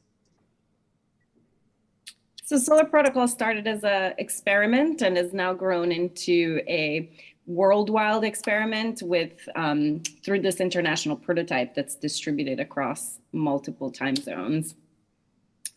And the protocol is hosted by stewards that are currently located in 8 different countries, including Kenya, Australia, Canada, Dominica, Chile, the Netherlands as of today, China, and the United States. Yeah, we have to add the Netherlands to our map. Yeah, it's too recent. This project would not be possible without the contribution and collaboration and stewardship of all of our global volunteers. And we could hear from one of them now on a brief introduction. For example, we can listen to Anne. Hi there, my name's Anne Pasick, and I'm an assistant professor at Trent University and a Canada Research Chair in Media, Culture, and the Environment. I'm coming to you today from sunny Peterborough, Ontario, up here in Canada, where I am happy to be a server steward for Solar Protocol. So here you can see the box itself, and the battery is full because we're really happy to be getting a lot of sun today. So our system uses the DNS protocol. DNS is a decentralized system that associates a URL address to an IP address. So it dictates which server the client connects to. For a standard large-scale network, the way most of the internet is, DNS routes traffic to whichever server gives the quickest response time. So for example, if you go and make a search, your response is going to come from the server that is quickest to respond, basically. And that's typically whichever server is geographically closest to you. So that's prioritizing speed and efficiency over all the other factors that determine how a network operates. And this is a characteristic that is prevalent in much digital culture. But it doesn't need to work this way. In Solar Protocol, our network is built with a different type of logic based on the sun that automatically directs traffic to whichever server's solar module is generating the most power at the time of the request. So decisions about where to move computational activity in the network are made according to where there's the most naturally available energy, rather than according to what would produce the quickest result to the user. So in other words, with Solar Protocol, the distribution of sunshine and therefore energy across the planet determines the path from client to server. And as far as content on the network goes, each server hosts a customized version of the website with contextual information about the server location. And stewards can host their own projects and websites on the server. So these projects are just starting to come online.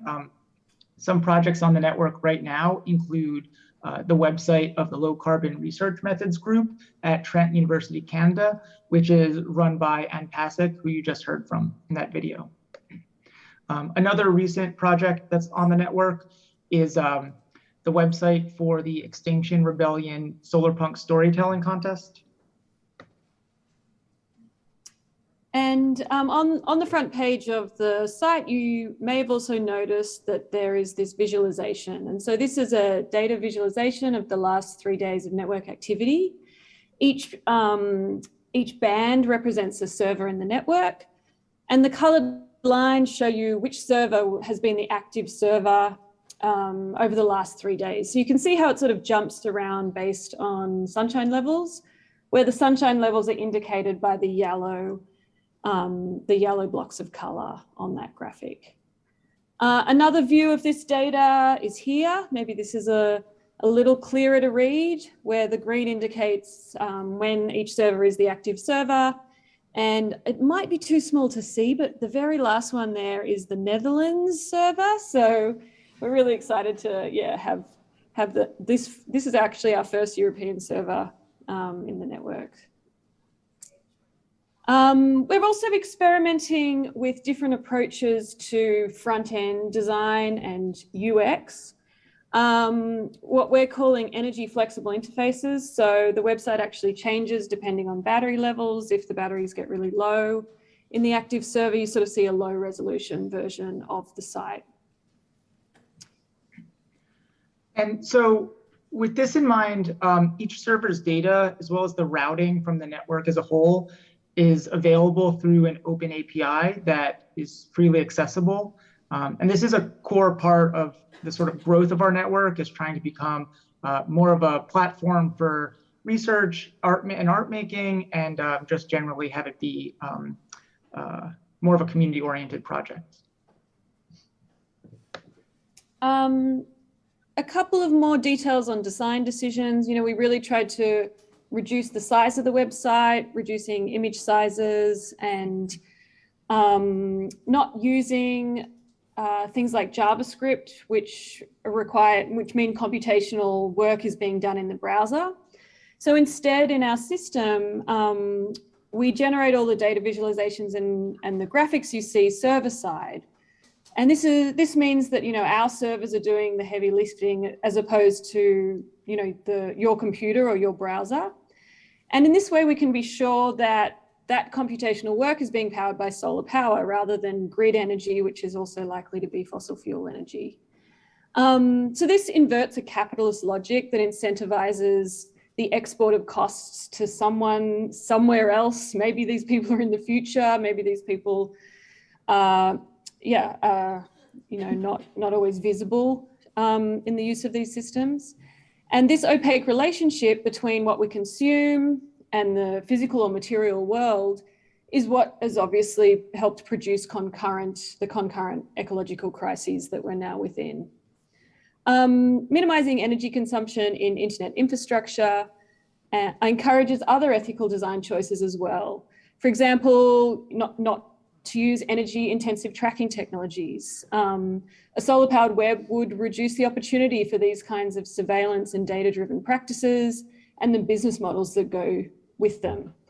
And this is something that's likely to have desirable political effects. Finally, the project really explores what does low carbon, or what might low carbon culture look like? And we were also very inspired by the work of Indigenous scholar and plant scientist Robin Wall-Kimmerer. So she's examined the question of ecological accountability and ecological management by means of protocol. She describes in her book this protocol called the Honourable Harvest. So the Honourable Harvest describes practices and philosophies that guide the manner by which we take from the living world.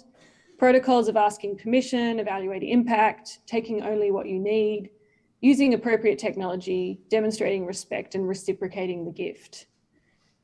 This protocol has many permutations, but it outlines rules for how to harvest and gather materials from one's region. And these rules include never take the first plant you see, never take more than half, both of which are deceptively sophisticated species management protocols to ensure that you're never going to take the last member of a species, and you don't take too much from a region that prevents it from regenerating. Use of renewable energy production provides a step towards a sort of more honourable kind of environmental ethic, and solar protocol specifically explores a system that's governed by protocol that automatically curtails its operations based on the energy it's able to produce itself. Of course, as has been discussed already today, the system still relies on, extraction-based supply chains and energy used in the production of all the materials and the devices, transmission of data across the internet and so forth. And these embodied energies are significant and worthy of further consideration. And in this sense, solar protocol isn't a neat design solution. It's not a replacement or alternative to the internet, but it does provide us an alternative perspective. And it suggests a new way of designing online technologies that also prompt a shift in our expectation, our behaviors, our aesthetics, and our ways of being. And I think that's it. Thank you so much. Thanks, everyone. Thank you.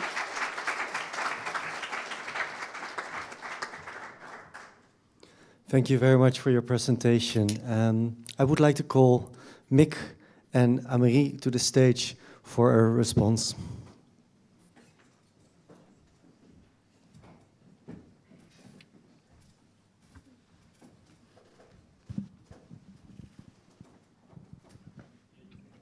Yes, I start.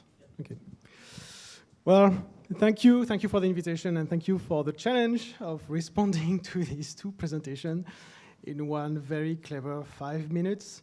So I want maybe to start by saying that when I was having my drink at the beginning of the evening, I was having a chat with someone, and this person told me, and I have to thank this person, that it was great to have basically a safe space to discuss these questions together.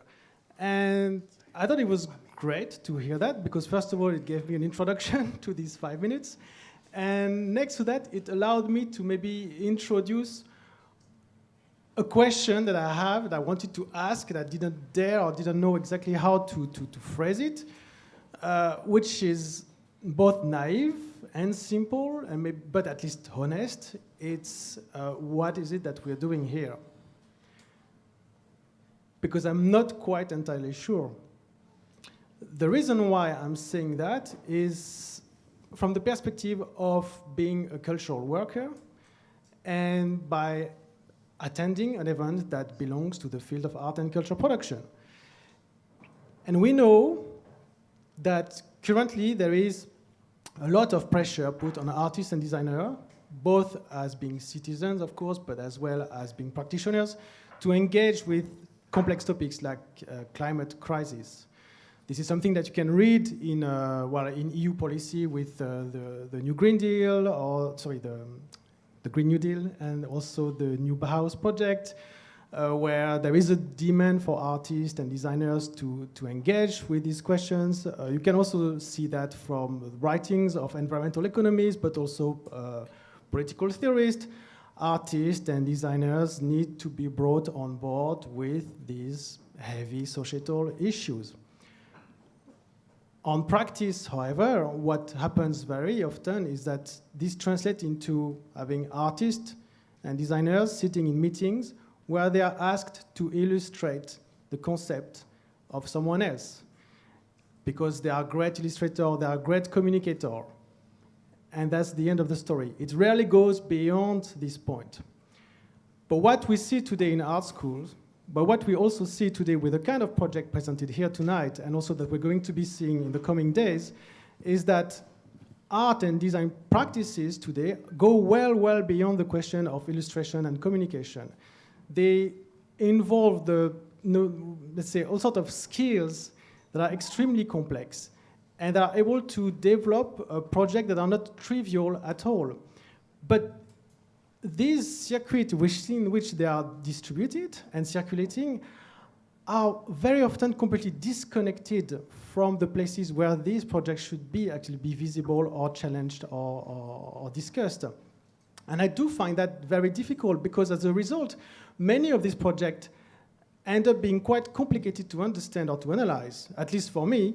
Are we talking about poetics? Are we talking about aesthetics? Are we talking about other forms of techno-solutionism that are applied to the realm of art and culture production? Are we talking about political works? And if they are, what kind of ideology are they representing? And can they be scrutinized? Are they technical proof of concept? And if which, can they also be scrutinized from a technical point of view? So these are quite difficult questions to challenge. And I find that almost like a shame every time it feels like we've been there already, that there have been many missed opportunities in the past where artists, specifically artists who come from the realm of media arts, have been always providing some form of avant-garde to not necessarily blow the whistle, but at least starting to point red flags and also envision solutions to very important, let's say, societal issues. And every time it's very difficult to figure out what is the consequence of that. Is there any kind of follow-up with this? And when I hear you talking about the questions of NGOs and communities and these sort of forces and movements that exist outside of these specific spaces that are also existing that should be joining forces, then how do we do that? It's also a question I'm not sure how to answer that I would like to ask to all of you, like how concretely does this take place when we are forced as cultural workers to be surviving in a highly precarious and highly competitive sector, and at the same time realizing that we will only go out of this by being anti-competitive and bringing more solidarity and more generosity in our practices. But our own carry and our own means of survival prevent us to do that constantly. And at the same time, some artists very often decide to, designers, to step out of these circuits, to engage more with NGOs or grassroots efforts and communities. And this is another type of precarity they are facing, because suddenly they are excluding themselves from the main circuit of funding and support that they would get. I know that there is some opening right now at the European level when it comes to projects like the Culture of Solidarity Funds or the Network European Media Project and media activism. So there is some hint of that. But this is still within the context of institutions that are extremely, extremely big and extremely heavy. So back to the drink I had beforehand. That was a nice drink, by the way. I think this, I hope that this is truly a safe space to talk these issues. And that the coming days, this question of what is it exactly that we're doing here can be both reflected by the guest, but also by the participants of this lab to try to figure out, can we break this pattern that is now becoming extremely toxic for the cultural sector, but also prevent to create and to tap into the, I would say, like the potential. I don't want to use the word potential, it's a bit shitty word, but let's say the opportunities, it's not better, but well, maybe. How do we work together? Thank you.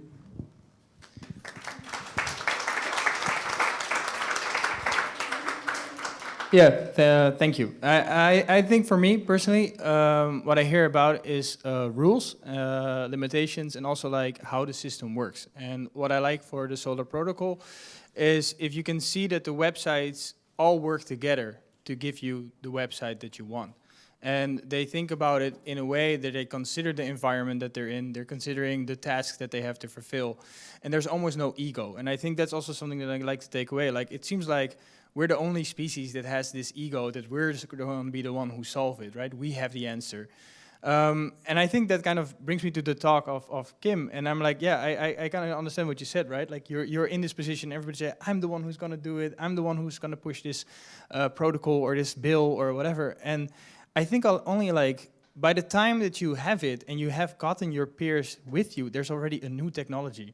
And there's already a new development and a new sort of flaw in the system that they try to exploit. And when I hear you say, like, what exactly is the resistance that you're getting, I'm only thinking, like, how hard is it for you?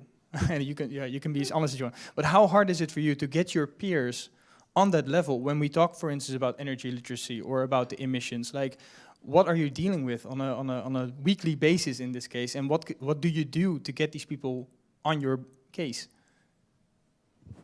Okay. Yeah, I do many things. It is a hard job, but it's also a very fun job. Don't worry, I'm enjoying because you take little steps. That is really European politics is about taking little steps. But you know that little step you make it for a whole continent. That writes the rules for the rest of the world in certain aspects, and specifically when it comes to digitization. So that is really interesting.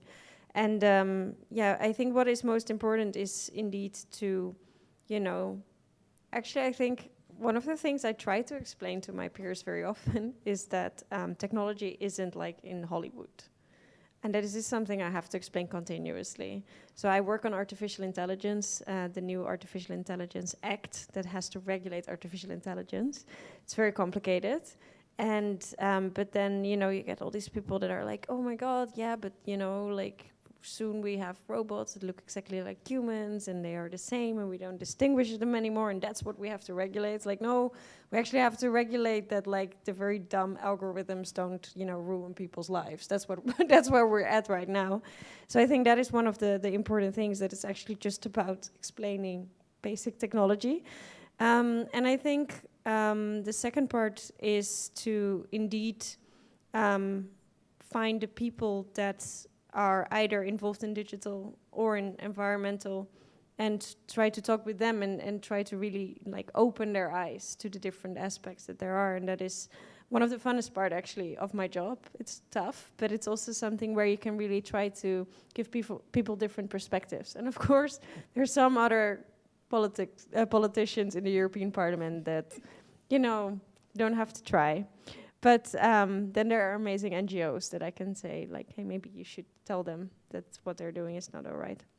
So I think that is the most important part of how we're dealing with it. Open people's eyes, and that's why we really need these kind of examples. I really love your example, solar panel people. It's super important that that we have these kind of examples, because, you know, for most politicians, there is no alternative feeling.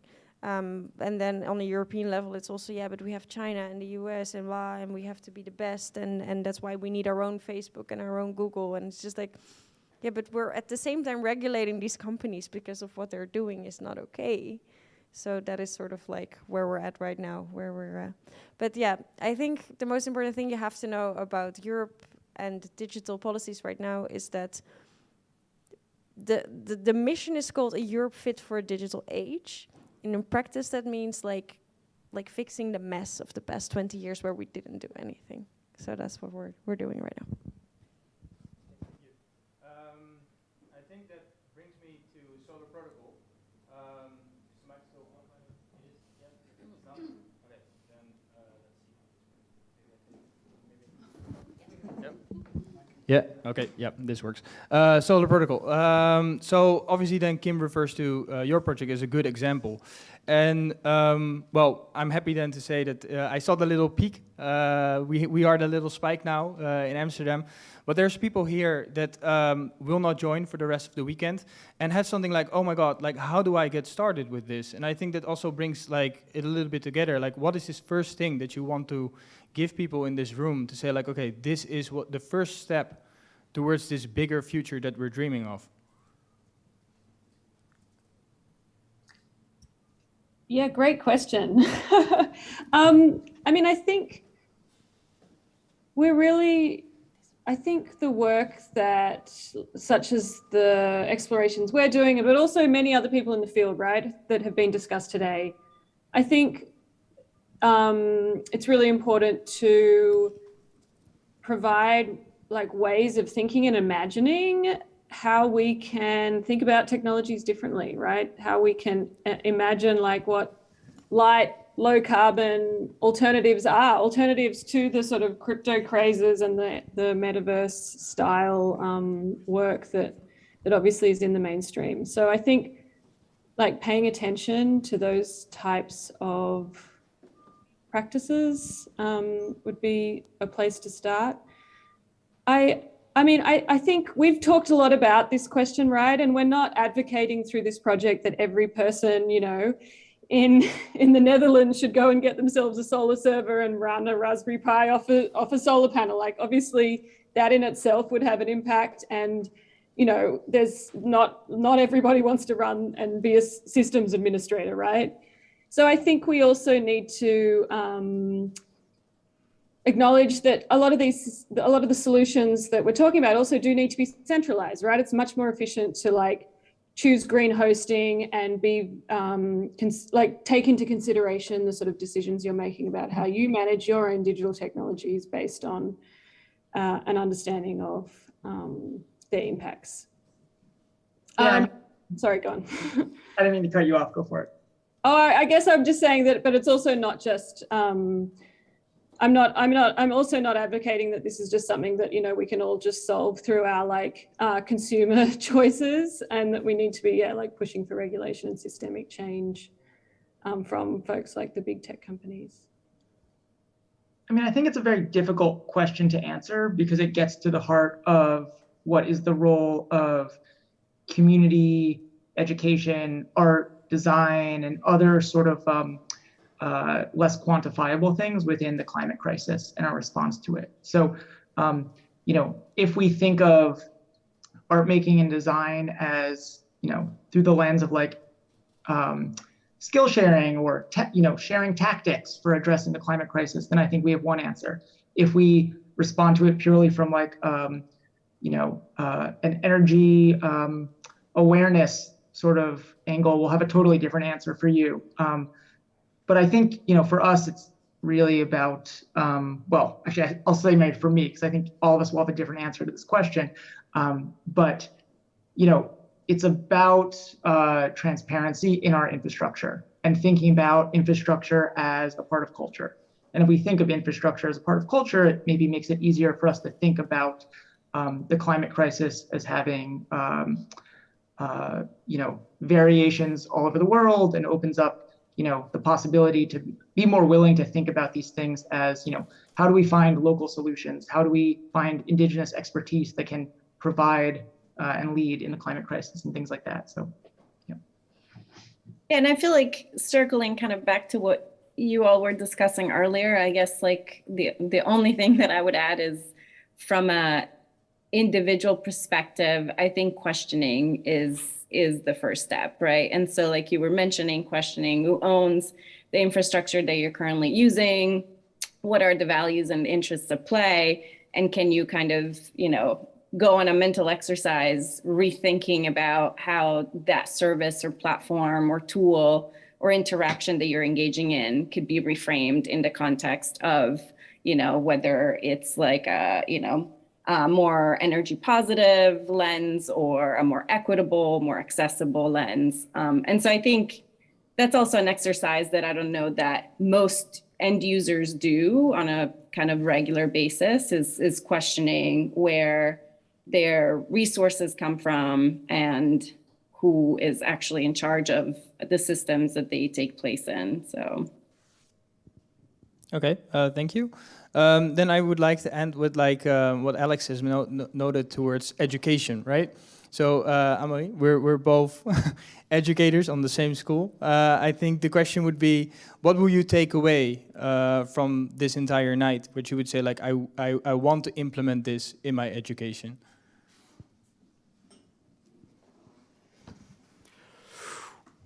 I don't know. No, I think a lot of things, again, to go back to what I was saying, a lot of this stuff is already taught. It's already there. It's not a question of taking away something, because, again, like what we're going to see in the coming days, what is presented today is the product of an art system in a way. So in a way, you could say that this system works to some extent because it does produce an environment in which people are able to engage with these issues. So in that sense, I don't want to change that too much. I mean, it is working. The problem is what happens afterward. Like once you're graduated, like what do you do? What do you do with all these skills? And right now, there's nothing. We can talk about this question of digital infrastructure, for instance, and data sovereignty, or the question of not everyone wants to be an admin and the self-hosting. These questions have been already engaged with profoundly for the past 20, 25 years in the art sector. There is a whole history of art servers that have been thriving in the EU, both Western, Central, and Eastern EU, that has been completely wiped out when there was budget cut at some point, because all these effort and all the communities around it were depending on structural funds that both national and EU that just disappeared. So again, for me, the question is not so much in terms of what are the artists can bring, what are their skills, what can they do, but what are the structures that comes after to make use of these skills? Yep. Okay. Nice answer. I think I will ask the audience in a bit, but then first I would like to ask Lauren are there any questions from the online audience? No, there are not. Well, there was one, but then you already got into it a little bit because someone wanted to know how they can join the Solar Protocol project as an institution. So, for instance, as a university. I don't think we answered that. So that's a really complicated question. Because one of the hardest things about this project is that it's so hard to open up Port 80 in institutions. Like, it's almost impossible. I can't tell you how many hours we've all spent talking to IT people because universities are interested, they want to host one, and then just because of security reasons, it's really difficult. So you should write us an email and we can start having that conversation. But yeah, I mean, this whole discussion about like the open web and web being decentralized and stuff, it's actually, a much more complicated situation. There are a lot of other ways to participate too, right? If you have expertise doing, LCAs and you want to, whether it's as an individual, an organization, or a class, collaborate on doing an LCA on our hardware, for example, like that would be incredible. And there's a million things we could point to like that beyond just hosting a server. So we're very open to collaboration. If you want to collaborate on code, host, all those things, you can reach out to us. Yeah, okay. Then I would like to ask the audience, is there a question from the audience? Yes, Jarl. Thank you.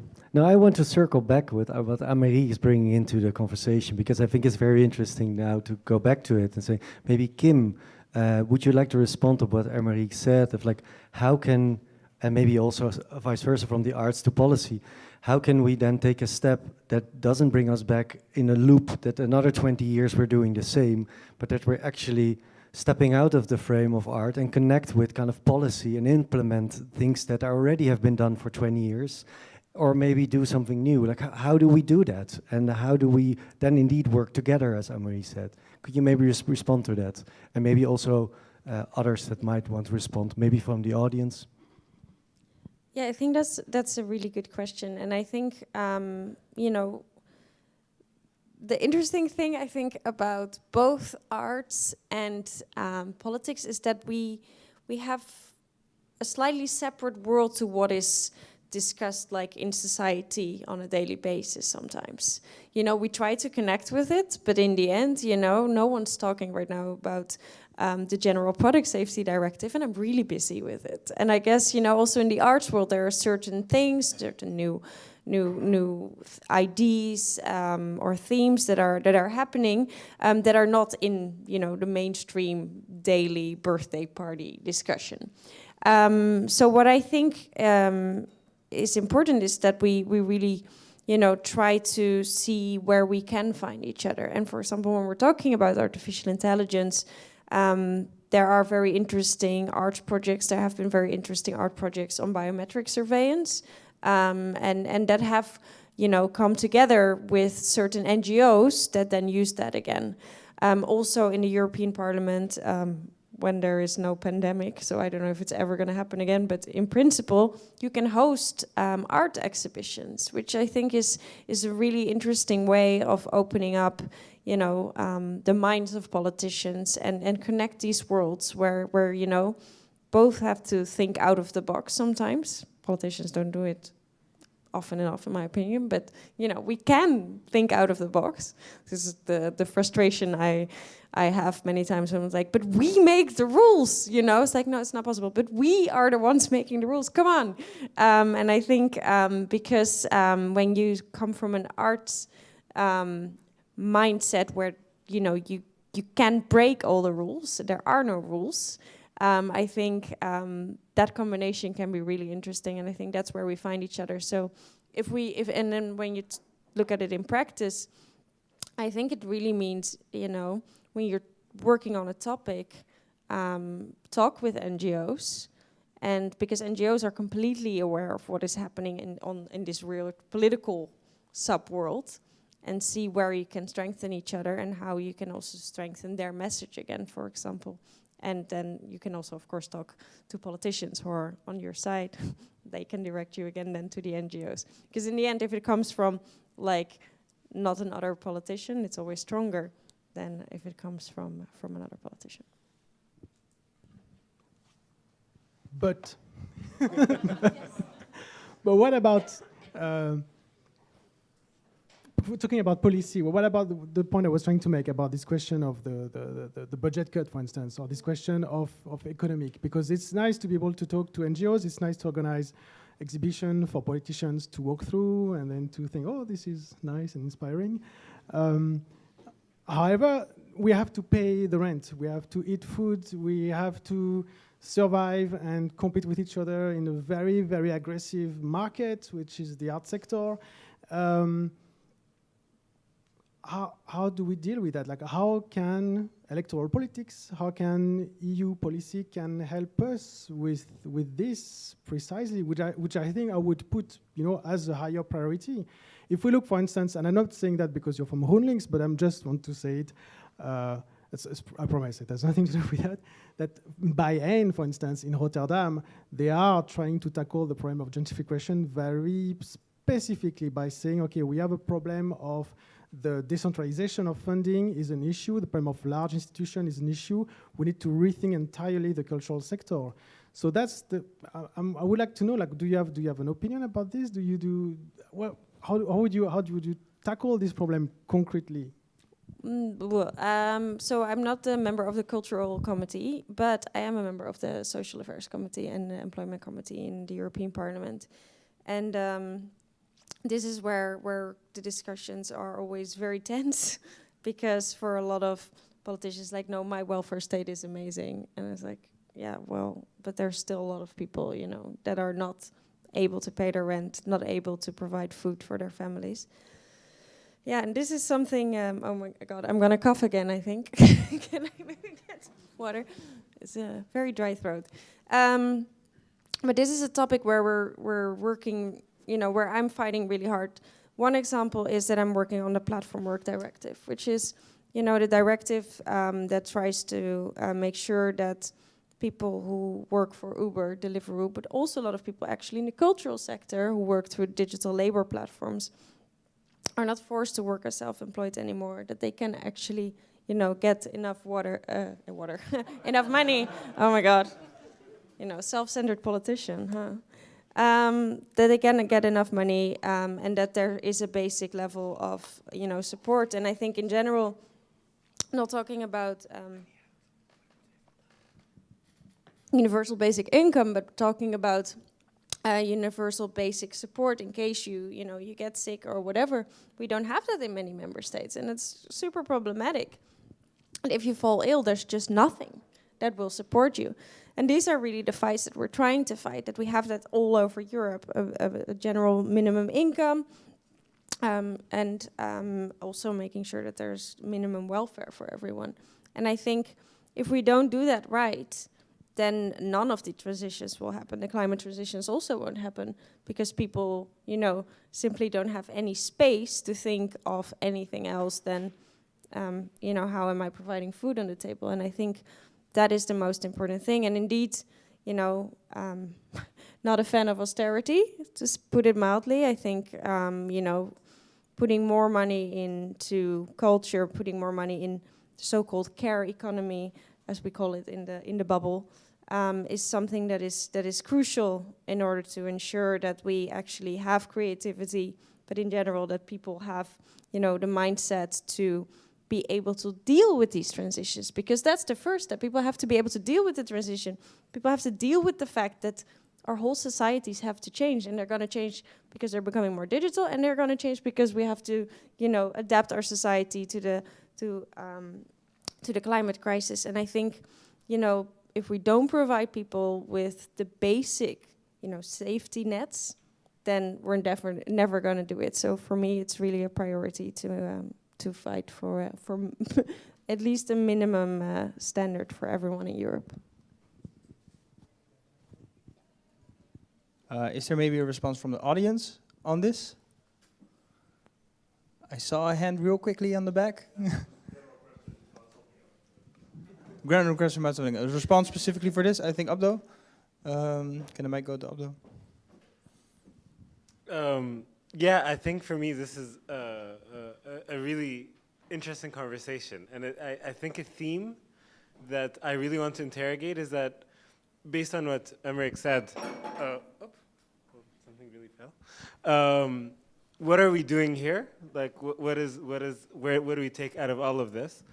And it exposes the fact that the sites of struggle are often very different than the sites where policy is being created, and is very different than the sites of theorization.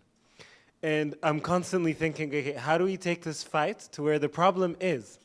Because the responsibility is not on consumers, it's not on citizens.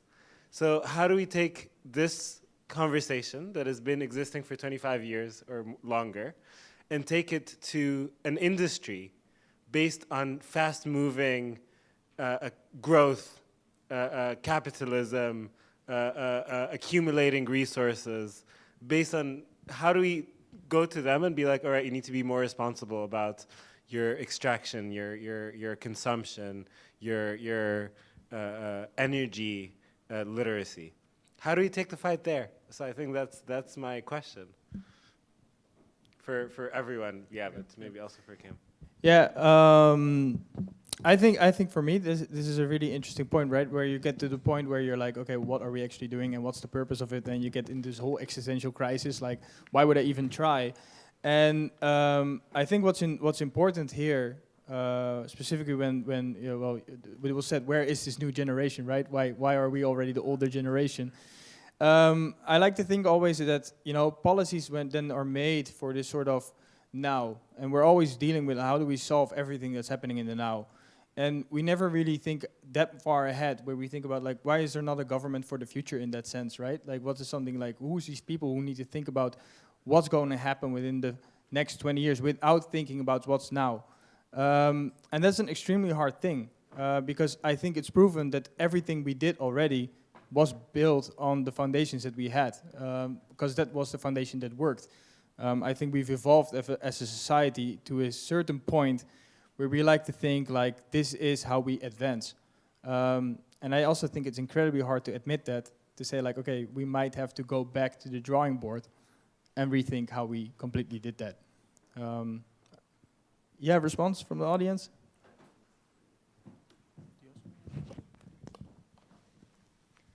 Thanks. Yeah, I have an opinion on this, and it might be a solution, but I think the problem owners do get more decentralized. If I see a social housing company I work for today, we're trying to build like more than 1,000 houses with solar panels. But the net isn't capable to transport that energy back to the grid.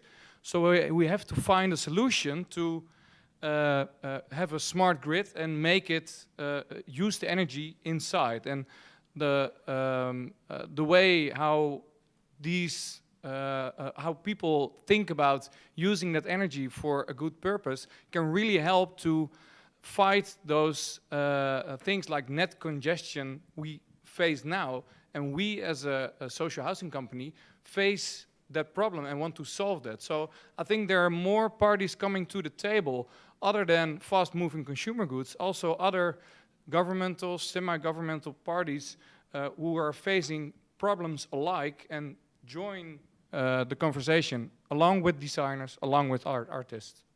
So maybe that will change the way we can participate here this weekend. Yeah, no, I just wanted to comment on the, you know, policies are often made for the now. And I think that's true, and I think that is, well, in my opinion, one of the most important roles that the Greens are playing in politics. We try to look at the future.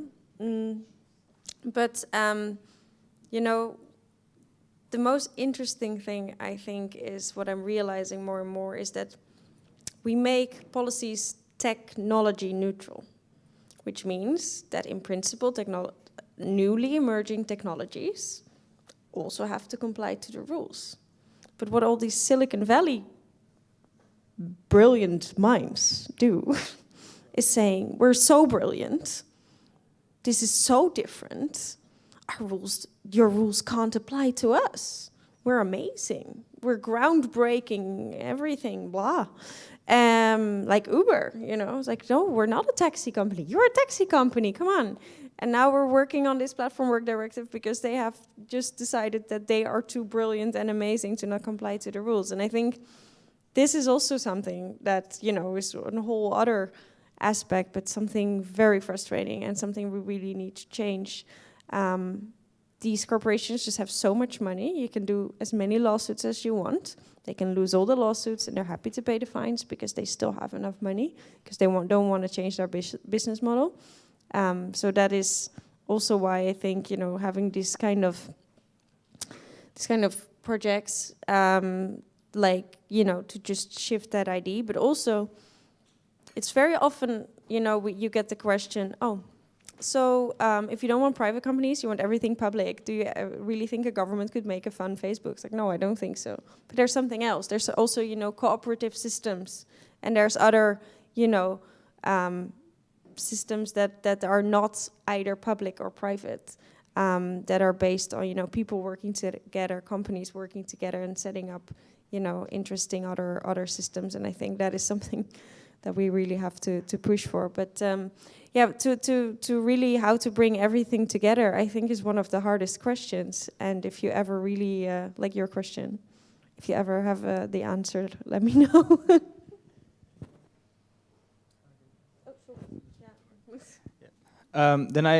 There was somebody in the back with a final question, unrelated question to this discussion. Yep. Then that would be the final question. Hey, I have a question for the solar project. As you mentioned, the LCA of the hardware you guys are running, that's something that I think is something that's very, very important for your project. Because one of the big reasons that cloud is such a big hit is that it reduces the amount of assets that actually need to be running somewhere, because multiple clients can run on one asset. Whereas you have basically created a system where assets only can run when they have sun, which requires much more assets in total to run the entire cloud. So how are you busy with that? How are you trying to solve this part of the puzzle?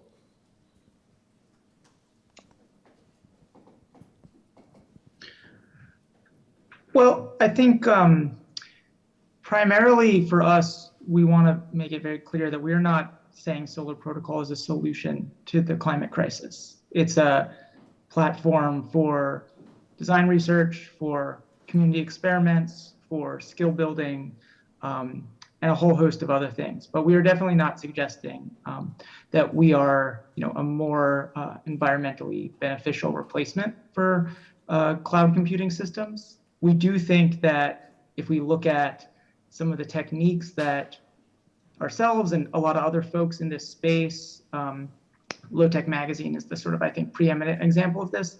If we look at some of the design techniques for minimizing energy that we've applied, if we were to scale those up and implement them in larger systems, we would see some significant energy consumption impacts. So I think that's sort of what that's sort of my position on it. Yeah, and I would say that the example that you raised, I think it works at a much different scale than what our project situates itself in, right? We're not looking to have thousands of solar power servers around the globe. You can think of it more as kind of a sandbox environment for actual lower carbon multimedia practices and lower footprint web design or other type of projects, which is some of the things that we're going to be exploring during the workshops this week. And so we're playing at very different scales because we're not trying to actually offer any of those, kind of critical services that, the cloud is running currently for millions of users. And so I think the you know, as much as the hardware has obviously its own implications, and we've done a little bit of analysis, just not enough necessarily. I think the idea is more to have an intermittent system that people can now play with and design for, to think about what does that actually mean to design things maybe at scale that are not reliable, or that, you know, come with the weather, or that are very much tied to these, you know, natural environmental logics, which we don't necessarily think about, because very much like you were saying before, we think of the cloud as this, you know, completely ephemeral infrastructure, when it's very much tied to, you know, hard resources and expenditure of electricity. It's also very important to think of, I think, you know, Tiga had read this during our slide deck, was, you know, the sort of relationship between these energy issues and other internet ethics issues. So for example, like the digital divide is something that I think one response to it is designing projects that are, you know, lighter weight, right? And that's a core design part of our work. So the environmental stuff is a big part of the project, but we are also very concerned with issues around accessibility and data governance and things like that. Yep. We're not trying to be one laptop per child, right? Like, we've actually quite deliberately been like, we're very careful with, like, yeah, taking on stewards and like who we work with, because yeah, obviously this is a huge issue, right? And we're not wanting to pretend that this is going to replace the internet. No, yeah, clear. Thank you for the answer. Yeah, I would like to conclude this session. So thank you, Solar Protocol, for joining us online. And thank you, Aymeric and Kim. Then I would like to give the mic back to Jarl for closing. Well, thank you. Thank you very much, Mick. Yeah, I'm going to conclude the evening together with Katía Truijen, who co-created and did the lead of the whole lab. Katía, are you still there? Let's wait if she's still there. So it's been a long evening. Thank you very much, all speakers, and thank you very much, audience. Also, what kind of struck me with what Aymeric was not saying specifically, but maybe I took it from it, is that also as art organizations and being in this cycle of these kind of funding races and sort of getting to the new, which kind of often pressures you into sort of a program. We've always been talking about what is new in the arts, what are the topics, AI, machine learning, all these world building technologies. But also sometimes it's nice to slow down, and as Don Haraway says, stay with the trouble. That we have to stay longer with the stuff that we do, and maybe really start building things and not only conceptualizing them and simulating them, but to form alliances with indeed politics and others.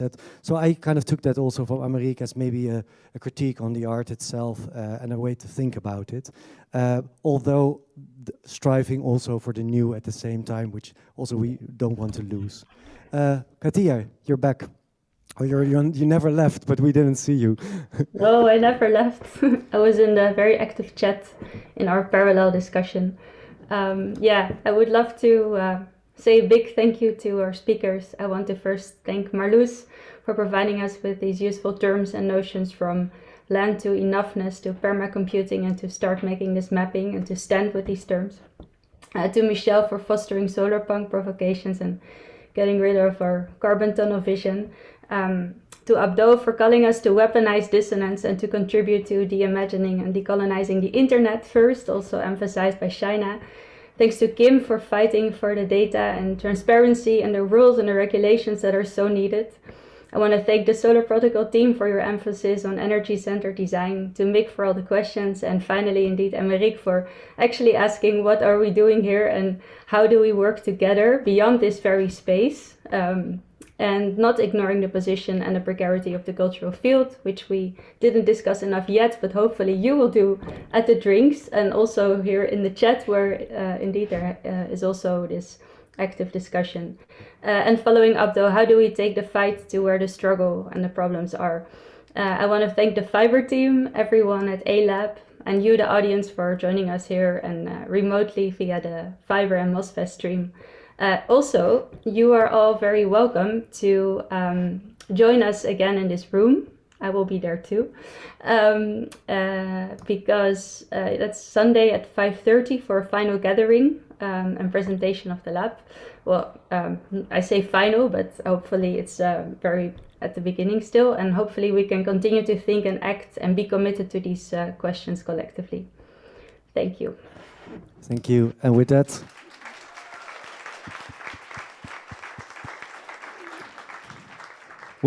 we hope you can join us at the bar. Let's have a drink. Maybe we have great ideas like Aymeric has. Aymeric.